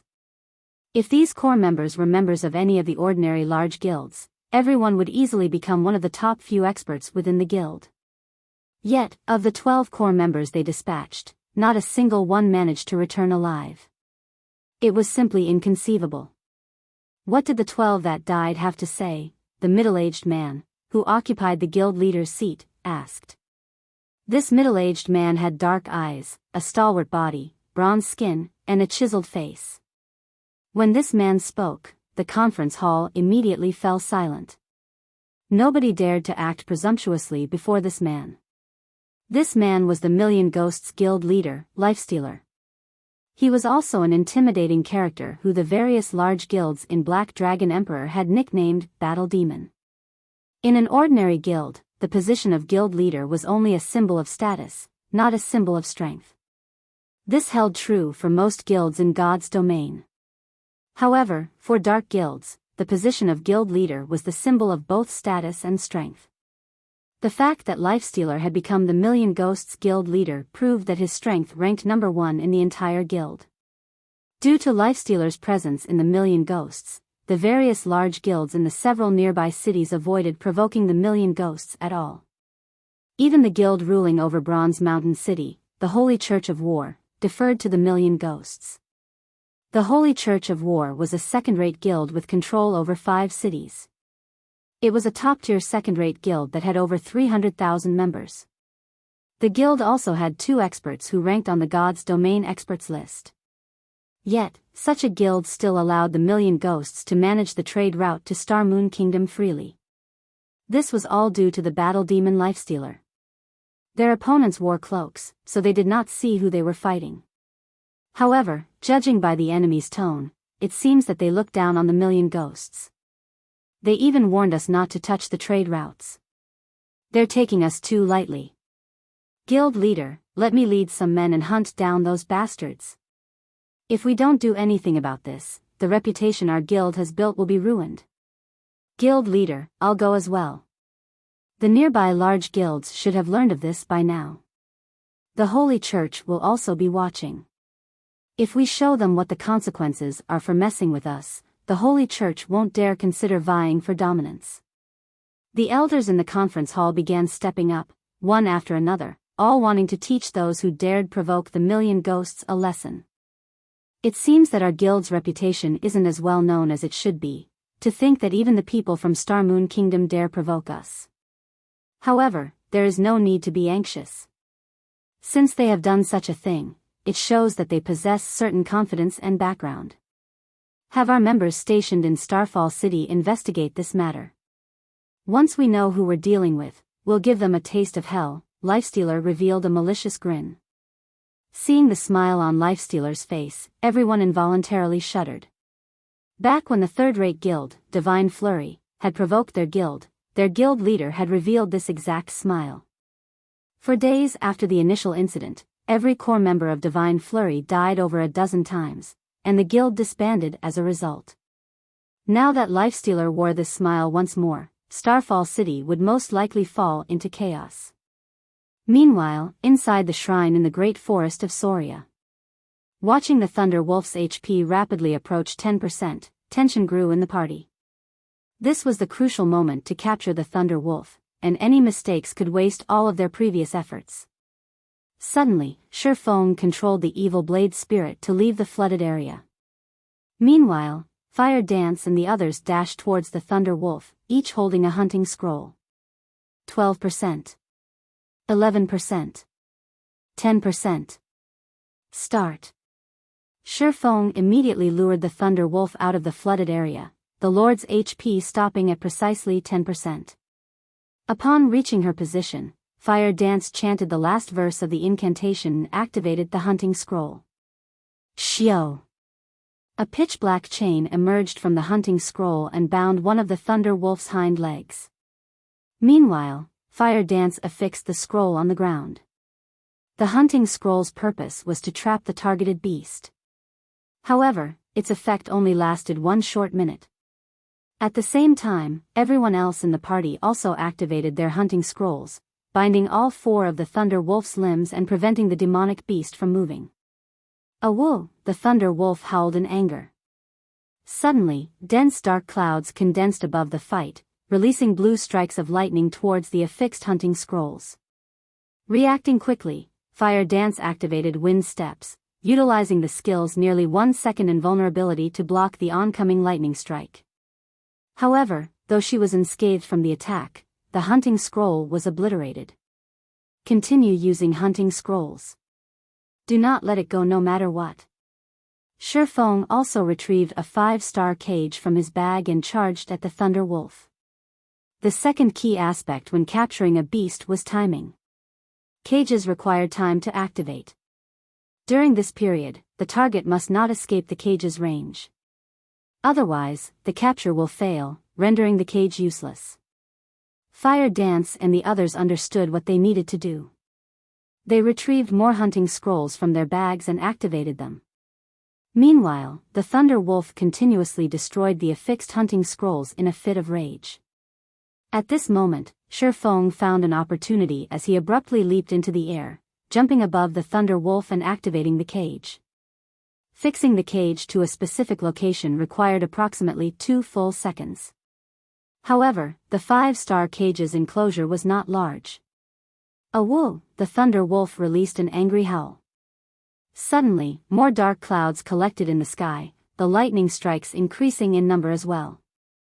Immediately, 2 of the 5 affixed hunting scrolls were destroyed. The Thunder Wolf then made an angled jump, escaping the cage's enclosure in the nick of time. Capture failed. Following which, Fire Dance and the others hurriedly used more hunting scrolls to pin down the demonic beast. However, Shifeng's second capture attempt also failed. Meanwhile, Shifeng only had 2 5-star cages remaining. In other words, he only had 2 chances to capture the Thunder Wolf left. As expected of a 5-star rare mount. It really is lively. This was the first time Shifeng had attempted to capture a 5-star mount in either life. The Thunder Wolf was far more difficult to capture than he had expected. However, Shifeng was not someone to be trifled with. For his third attempt, he activated one of the Abyssal Blade's skills, Abyssal Curse, preventing all targets within a 30-yard radius from moving for 5 seconds. Although the Thunder Wolf was a level 50 lord, the skill would still affect it somewhat. Suddenly, the Thunder Wolf's movements visibly slowed. Shifeng then activated Heavenly Dragon's power and used Thunder Flame Explosion on the demonic beast. -8,679. Although his damage was negligible, Thunder Flame Explosion had a movement speed reduction effect. As a result, the Thunder Wolf's speed dropped further. "Use the hunting scrolls quickly," Shifeng shouted anxiously. Hearing Shifeng's command, Fire Dance and the others activated their hunting scrolls. This time, 5 chains simultaneously bound the Thunder Wolf. Still not satisfied, Shifeng activated Abyssal Bind as well. 9 chains suddenly sprouted from the ground, locking the Thunder Wolf in place. However, despite the many restrictions, the chains began to shatter, one after another. Shifeng began setting a cage into position once more. For a moment, everyone forgot to breathe. Just to hold the Thunder Wolf in position, they had used more than 60 hunting scrolls. Each person only had a few hunting scrolls remaining. The cage's channeling time slowly decreased. 2 seconds. 1 second. "In you go!" Shifeng roared. Immediately, a massive steel cage fell from the sky, trapping the Thunder Wolf within.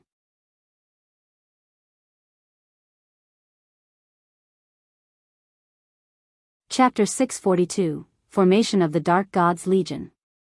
The Thunder Wolf struggled desperately inside the cage, repeatedly slamming its body against its steel bars. The 5-star prison even began showing signs of strain. Seeing this scene, Shifeng hurriedly chanted an incantation. In the next moment, the magic runes carved into the cage glowed. The cage itself then proceeded to shrink, only stopping when it was squeezing the Thunder Wolf. At this point, the Thunder Wolf no longer had space to generate enough momentum for a powerful charge. It sure is difficult to capture a demonic beast. Aqua Rose swept a glance at the numerous little craters around her, the aftermath of the Thunder Wolf's attacks on the anchors of the chains binding it. Fortunately, the few of them managed to react and evade the Lord's lightning attacks quickly, allowing them to capture the Thunder Wolf without any fatalities. "Let's get ready to leave, then." Shifeng took a look at the time. They were cutting things fine, the golden-winged Lion King would return soon. He then retrieved a bunch of storage space scrolls from his bag. Although they had already captured the Thunder Wolf, the demonic beast's massive frame was over 3 meters tall. In addition, there was the massive steel cage. Transporting the Thunder Wolf out of this place would be extremely troublesome. They would require many players with high strength just to lift the cage and the Thunder Wolf. And even if they did manage to lift them, their movement speed would be significantly reduced. They would also encounter many dangers while carrying the demonic beast. Who knew just how much time they would have to waste conveying the Thunder Wolf back to White River City? Hence, storage space scrolls were available for purchase in God's domain. These scrolls could be used to store large items. Not only was the Thunder Wolf massive, but it was also a living creature. Shi Feng had to use a total of 20 storage space scrolls in order to fit the Thunder Wolf into his bag space. The Thunder Wolf instantly took up 20 slots there. However, the duration of the storage space scrolls was not indefinite. They could only be used to store items for up to half an hour. Following which, everyone used return scrolls and departed from the shrine. White River City, Zero Wings Guild residence. After Aqua Rose and the others went to rest, Shi Feng went to the warehouse inside the guild residence by himself. He then placed the Thunder Wolf inside the warehouse, as well as took out several magic crystals from his bag and put them inside the Thunder Wolf's cage. Demonic beasts were different from wild beasts. Their primary source of food was magic crystals. Just a single crystal could sustain a demonic beast for a long time. Now that I've obtained a rare mount, next up will be constructing a stable. When Shi Feng looked at the ferocious Thunder Wolf, he grew eager to construct a stable as soon as possible. Only after he had a stable could he begin taming the Thunder Wolf. Demonic beasts were much more difficult to tame than wild beasts. Moreover, the higher the star ranking of a creature, the longer the time required to gentle it. Complete taming of the Thunder Wolf would need at least 10 to 15 days. If he could finish the stable even a day sooner, he might be able to have the Thunder Wolf trained by the time the guild's core members reached level 40. If he could pair every core member with a Thunder Beast, their combat power would soar through the roof. Only, too many materials were required to construct a stable. The stable was different from the other structures inside the guild residence, which needed only money to build. Moreover, many of the materials required for a stable were obtainable only from large-scale team dungeons. I need to speed things up a little bit. Shi Feng then thought about forming the Dark Gods Legion. Whether it was the collection of the materials for the stable or for the candlelight trading firm's future development, he needed to form a powerful Dark Gods Legion right away. Shi Feng had already experienced the development process of God's domain before, so he knew full well that as players reached higher levels, battles between players would occur more frequently. Guild wars would also grow increasingly intense. If a guild did not possess a formidable legion that could serve as a deterrence, said guild would get embroiled in many wars in the future. Following which, Shi Feng instructed Aqua Rose to pick roughly 300 elites to form the Dark Gods Legion. Meanwhile, the equipment provided to the members of the Legion would be inferior only to that of Zero Wing's main force. Shortly after Shi Feng began establishing the Dark Gods Legion, news of this matter spread like wildfire throughout the entire White River City. The development immediately attracted the attention of the many guilds in the city. However, the ones paying the most attention to this matter were still the independent players. At this point, Zero Wing was no longer the small guild it was in the past. Not only did it have over 100,000 members, but it also had the strength to clear the hell mode ruins of the Crow God. Whether it was grinding monsters or questing out in the fields, not a single guild dared to do anything to the members of Zero Wing within the region of White River City. This situation had made many independent players envious of the members of Zero Wing. At this stage of the game, large guilds already occupied all available high-resource maps. As independent players, even when they were out doing a high-level quest, there was a chance that guild players would target and kill them. As a result, leveling up and upgrading equipment became extremely difficult for them. Hence, many independent players were considering joining a powerful guild. Meanwhile, Zero Wing was currently forming a Dark Gods Legion. Moreover, the members of the Legion received treatment that was inferior only to the guild's main force. It should be known that, while every guild had plenty of ordinary teams in its midst, there would be only one main force. Zero Wing's formation of a legion was equivalent to establishing a second main force. This situation tempted many independent players to join Zero Wing. For a time, the number of players trying to enter Zero Wing surged once more. Shi Feng spent 2 whole days carefully choosing the members of the Dark Gods Legion. After all, the number of people he could use Light of Darkness on was limited. Even though he could take back the power of darkness he bestowed, he still preferred not to flaunt it. Meanwhile, during this period, Shifeng produced quite a number of intermediate mana armor kits, which were all meant for the members of the Dark God's Legion.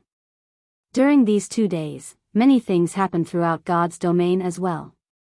One of these developments was that many guilds had succeeded in raiding 50-man team dungeons and had moved their competition onto 100-man team dungeons. However, 100-man dungeons were significantly different from 50-man dungeons. One could say that 50-man dungeons were warm-ups for 100-man dungeons. The number of monsters and the monster's strength inside a 100-man dungeon were both significantly higher than in a 50-man dungeon. Of course, the loot from a 100-man dungeon would also make many players drool. Initially, level 30 fine gold equipment was extremely difficult to obtain. However, it much easier to get in a 100-man hard mode dungeon. Even the chieftain-ranked monsters inside the dungeon would drop it. There was also fine gold set equipment specifically meant for the various classes. Nevertheless, the most attractive part about 100-man dungeons would still have to be the forging designs and various sorts of rare potion recipes that were not obtainable from any other place. Getting even a single design or recipe would mean endless riches. Meanwhile, Zero Wing was also desperately trying to raid a 100-man dungeon. However, despite obtaining the power of darkness, the progress of Zero Wing's main force was only subpar at best. A 100-man dungeon had a total of 6 main bosses. Currently, Zero Wing had managed to defeat only 2 of them. They had yet to see what the final boss looked like.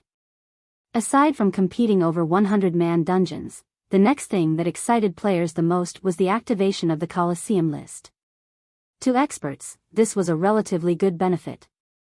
The Colosseum list also served as an incentive for players to improve their skill completion rates and combat power. The Colosseum list was the combat power rankings of the Divine Colosseum. As long as one managed to rank within the list, they would obtain the corresponding Colosseum points. Players could use these points to exchange for many items such as equipment, skills, potions, rare materials, and many more items. Among them, the greatest attraction was the equipment available. Not only was there level 30 dark gold equipment available, but even level 30 dark gold set equipment was also up for exchange. Due to this reason, divine colosseums throughout God's domain became extremely popular. Many players fought desperately to raise their rankings on the Colosseum list.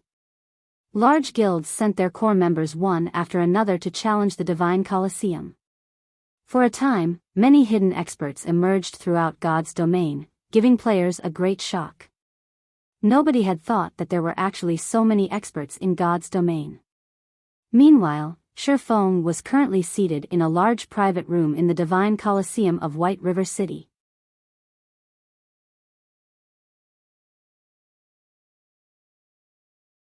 Chapter 643, Astonishing Financial Resources. Inside the towering Divine Colosseum. Dozens of large screens hung inside the main hall of the Divine Colosseum were currently displaying the battle videos of experts who had managed to reach the 4th floor of the Colosseum. The challenges inside the Divine Colosseum were purely meant to test how much combat power a player could exert. The quality of a player's equipment was irrelevant in these challenges. Even a player wearing only bronze equipment could get past the 4th floor. However, ordinary players would have a difficult time just getting through the 1st floor of the Divine Colosseum, not to mention the 4th. In White River City, experts capable of breaking through the 4th floor were as rare as a phoenix's feather. As for players who did not have any magic crystals to challenge the Divine Colosseum, they could also watch the battle videos of experts at the main hall. Of course, these videos were only released with the consent of the players involved. Players could also use this opportunity to make a name for themselves. Look! Heaven's Burial is here again. Everyone in the hall quickly noticed the arrival of a group of players.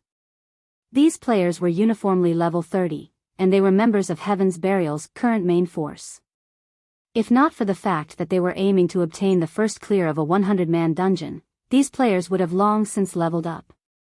Even so, their levels were currently far ahead of ordinary players. Besides their levels, the equipment of Heaven's Burial's members was also extremely eye-catching. Most of them boasted level 30 fine gold and dark gold equipment, with the most inferior being level 25 dark gold equipment. In contrast, the typical equipment of current ordinary players was only level 25 mysterious iron equipment. Only elite players possessed several pieces of level 25 secret silver equipment. Not only does Heaven's Burial have so many experts, but these experts also come here to train multiple times each day. It makes you wonder just how strong they are.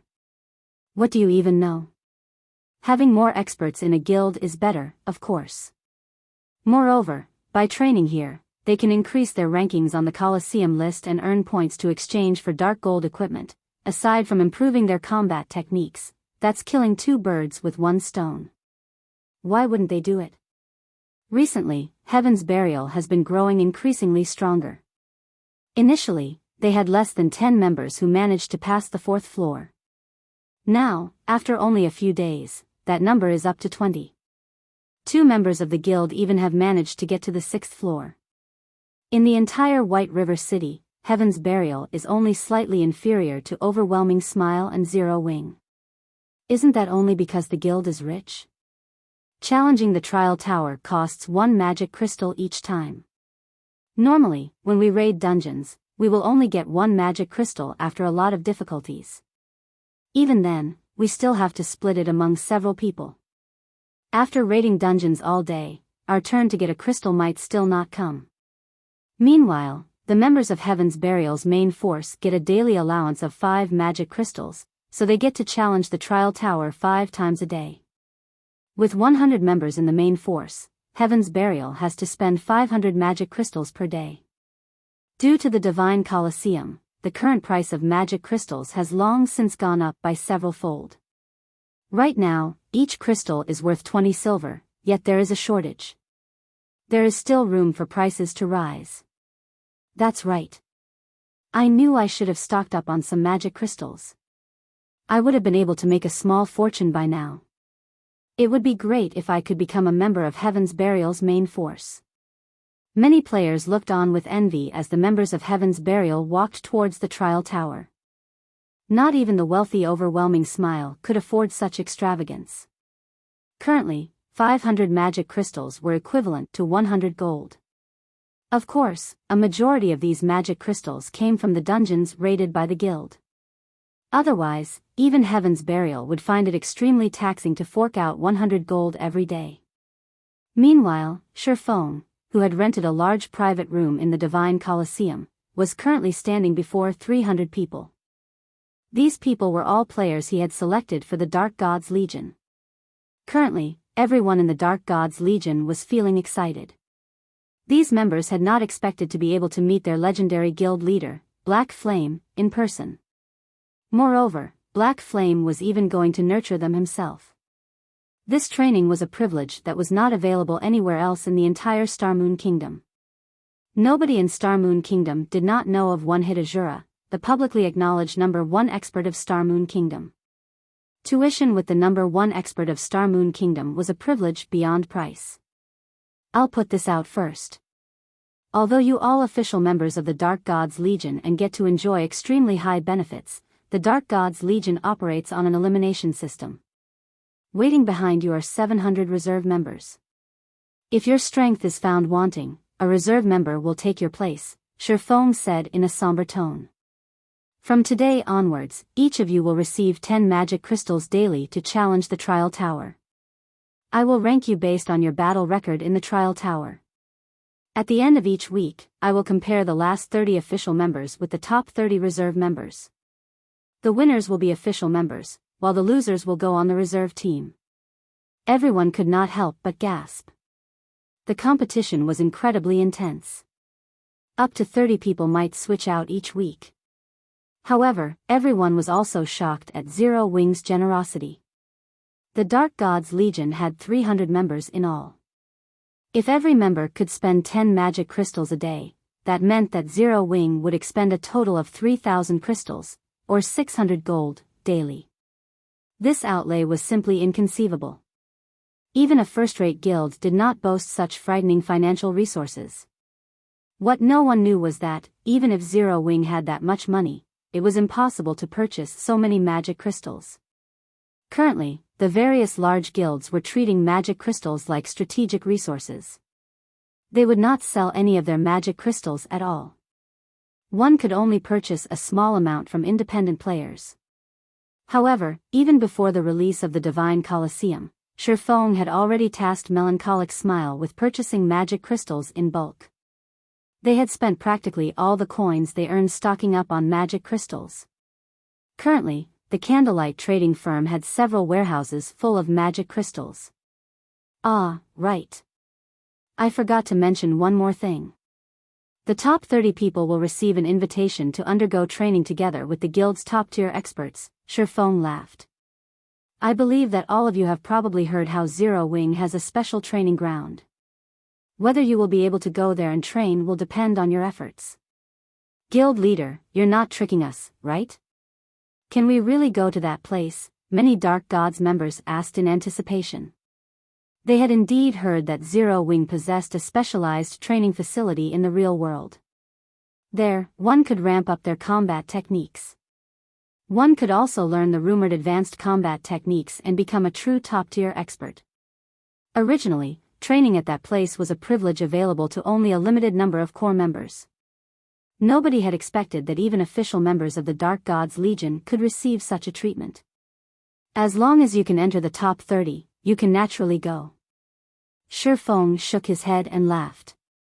The Big Dipper Training Center completed the renovation of the Greenwater Villa only recently. The villa was outfitted with all kinds of training apparatuses and could now accommodate more people. Otherwise, he really would not be able to extend its use to the members of the Dark Gods Legion. When Shifeng was done speaking, the atmosphere inside the private room instantly changed. Everyone there was flushed with fighting spirit, and they could not help but want to dash to the trial tower right this instant to raise their rankings. After Shifeng distributed the magic crystals and concluded the meeting, everyone promptly rushed out of the private room and ran as fast as they could towards the trial tower. This scene stupefied the players inside the main hall. Chapter 643, Astonishing Financial Resources.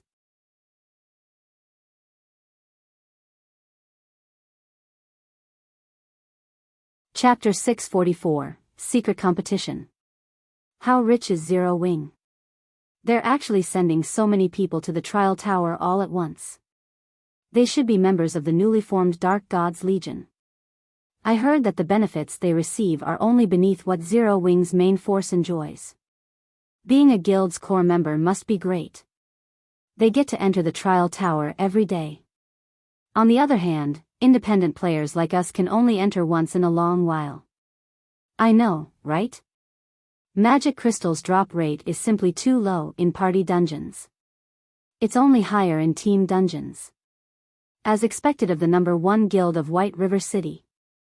Even Overwhelming Smile can only send 200 members each day, while Heaven's Burial only sends 100 members. On the other hand, Zero Wing is sending 300 people in one go. Moreover, they are only members of the Dark Gods Legion. Everyone was incredibly jealous. Only the members of large guilds had access to such a large supply of magic crystals each day. Independent players had to struggle just to obtain a single crystal.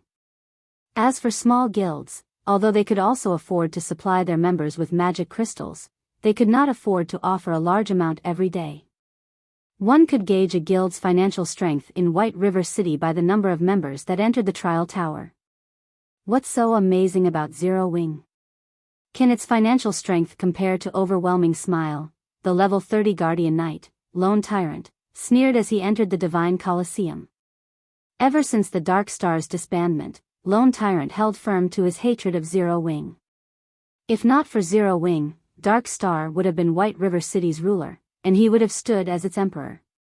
Due to Zero Wing's constant rise, he was now only one of Overwhelming Smile's core members. He was not even the guild's chief MT, he was nothing more than cannon fodder. However, it was also because of this that he was able to experience just how frightening Underworld was. Particularly, after the third evolution of God's Domain, Underworld had increased its investment in God's Domain by several folds, pouring a massive sum of money into the game. Not only did the organization begin recruiting a large number of experts, but it had also collected a large stock of magic crystals, which were extremely important to current players. Even a first-rate guild could not compete with Underworld's financial resources. Underworld's influence covered a vast expanse of God's domain. It could purchase magic crystals through several avenues. This was an advantage that many first-rate guilds did not possess. With all these magic crystals, Underworld could quickly nurture plenty of experts through the Divine Colosseum. God's domain was not a game that could be dominated by a single player's strength. Even if Shi Feng were stronger, he could only defend White River City. However, White River City was not the only city in Star Moon Kingdom, much less God's domain. As far as Lone Tyrant knew, Underworld had yet to give up on the feast that White River City offered. Hence, the organization had once more invested significant funding and magic crystals, enough to even put a first-rate guild to shame. On the surface, Overwhelming Smile sent only 200 members to the trial tower each day. Moreover, every member could only challenge the trial tower 3 times a day. In reality, however, Overwhelming Smile secretly sent a large number of hidden experts to challenge the trial tower as well. This group of experts consisted of nearly 400 people, double that of what the guild sent openly. In total, Overwhelming Smile sent nearly 600 people to the trial tower every day, affording each member 3 challenges. The public was already astounded by Heaven's Burial's financial strength. Unfortunately, compared to Overwhelming Smile, Heaven's Burial was nothing. After including the additional resources that War Wolf and his group of top-tier experts had received, Overwhelming Smile was spending nearly 2,000 magic crystals every day. What did Heaven's Burial's expenditure of 500 magic crystals amount to? Lone Tyrant, control your mouth. It is not the time for Overwhelming Smile to display its strength. Let Zero Wing and Heaven's Burial bask in the limelight. Watching the Dark God's Legion enter the trial tower, a faint smile appeared on Feng Xuanyang's face. With pride and arrogance, he said, "Black Flame, your complacency won't last." In truth, Feng Xuanyang had not expected Underworld to continue investing in White River City. He had thought that the organization would just let Overwhelming Smile, the guild he controlled, fend for itself. Currently, there were extremely few experts who had managed to pass the 4th floor of the Divine Colosseum. Among them, Zero Wing had the most with a total of 36 people. Overwhelming Smile came in second. It had 29 people in total. Next up was Heaven's Burial. It had 20 people. Assassin's Alliance stood in 4th place. The guild only had 14 people. At 5th place, Cloud9 had 12 people. At 6th place, Yin Yang Court had 11 people. However, Overwhelming Smile had hidden a large fraction of its forces. For example, their 29 experts did not include War Wolf and his team. In reality, the guild had more than 50 people who had passed the 4th floor. Overwhelming Smile had long since surpassed Zero Wing by leaps and bounds. Moreover, as time passed, that number would only increase.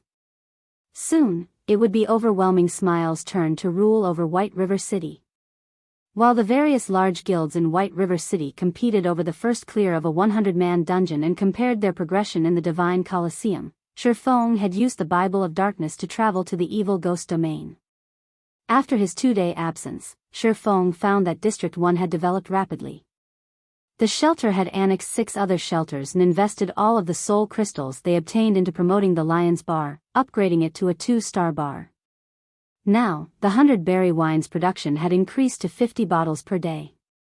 According to Shi Feng's arrangements, 20 bottles would be held for District 1's shelter, while he would take the remaining 30 with him. Shi Feng had been away for 2 days now, so he had a stockpile of 60 bottles. Shi Feng had also brought with him a huge stock of light stones for Blue Frost and the others. The nights in the dark den were longer than the days. Hence, light stones were far more useful to these players. Having a guild is awesome. I never imagined that we would get our hands on an item like this. Even at night, our top 10 parties will be able to grind safely. Blue Frost expressed his shock as he stared at the light stone in his hand. Not a single shelter in the dark den had anything like the light stones. Other than grinding and questing, the light stones could also be used during monster attacks to weaken the monsters, making it much easier to defend the shelter. Right, my main goal in coming here this time is to give this to you, Shifeng said as he retrieved the chapter of shelter from his bag. The chapter of shelter was an item that could promote a shelter by a single rank, up to a maximum of large shelter. When everyone saw the chapter of shelter, they were stupefied. Up until now, large shelters were something that only guild forces possessed. Although they had thought of upgrading District 1's shelter to a large shelter countless times before, it was simply too difficult for independent players. They would require at least a month to gather the required manpower and resources. That time might be extended further depending on their progression on the quests involved. Now, however, with the chapter of shelter, they could upgrade District 1's shelter into a large shelter without going through all that trouble. They would then qualify to compete for dominance in the Dark Denver. Zero Wing was astonishing. Shifeng's generosity had engraved this notion on Blue Frost and everyone else's hearts. The many guild forces in the Dark Den had spent a ridiculous amount of effort to upgrade a medium shelter to a large shelter. They had gathered all of the resources from the shelters under their control and had spent significant time to do so. On the other hand, Shifeng had completed a similar feat by casually revealing a chapter of shelter. If the other guild forces discovered this, they would definitely be dumbfounded. Lotus, begin the preparations. We're going to upgrade the shelter, Blue Frost proclaimed, grinning at the chapter of shelter in Shifeng's hand.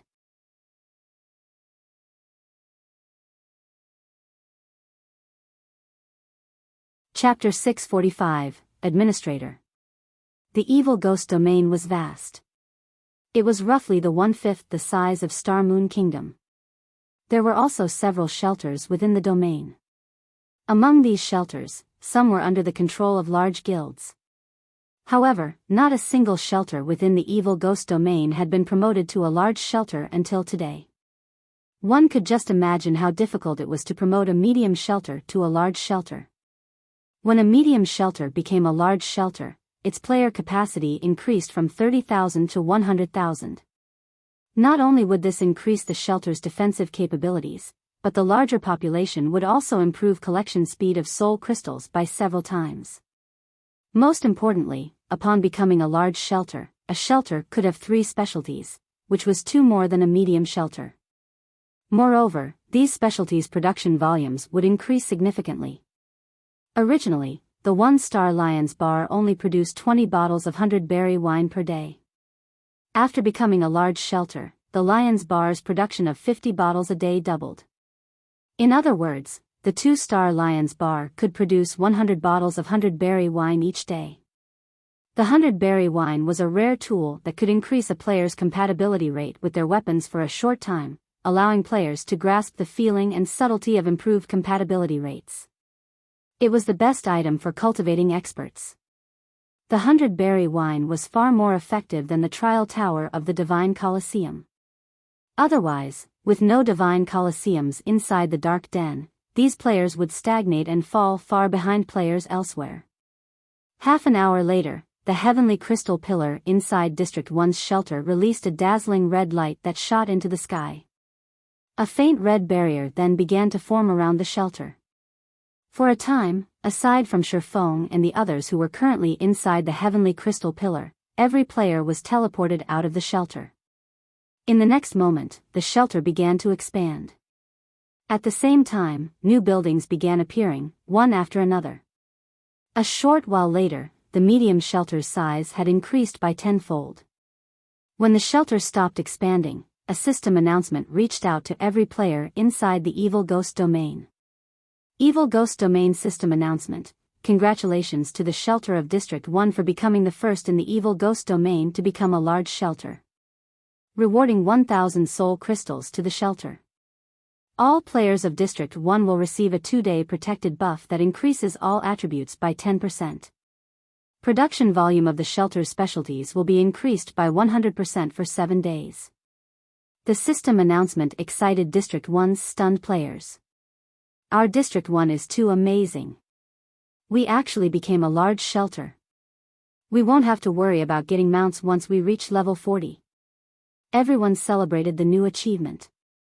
Currently, the shelter's players were nearing level 40. It wouldn't be long before they reached that milestone. However, upgrading a medium shelter to a large shelter was not achievable in a short amount of time.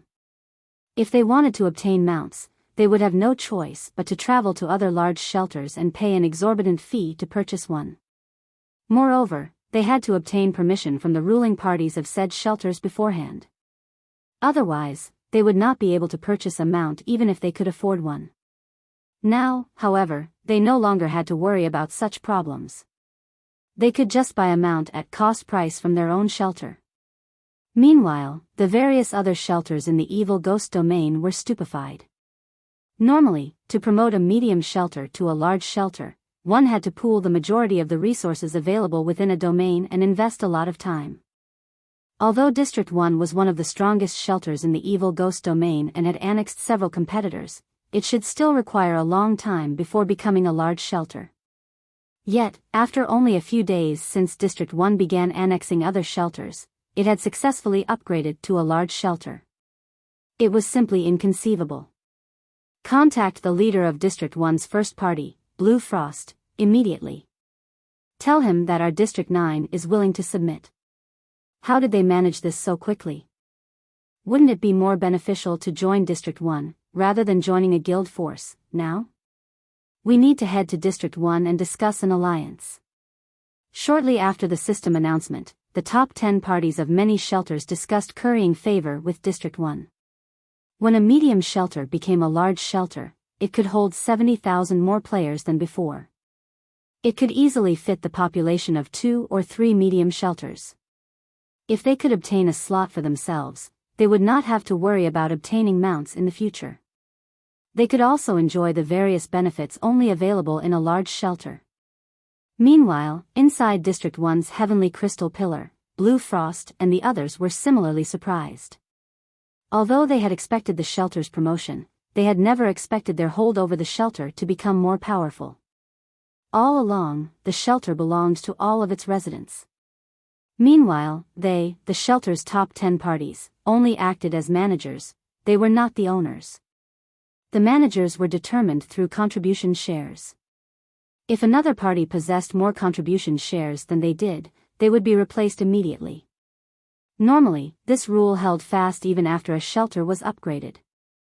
Only, after a shelter's promotion, the top 10 ranking parties would receive a massive amount of contribution shares, making it more difficult for other parties to compete for the top 10 positions.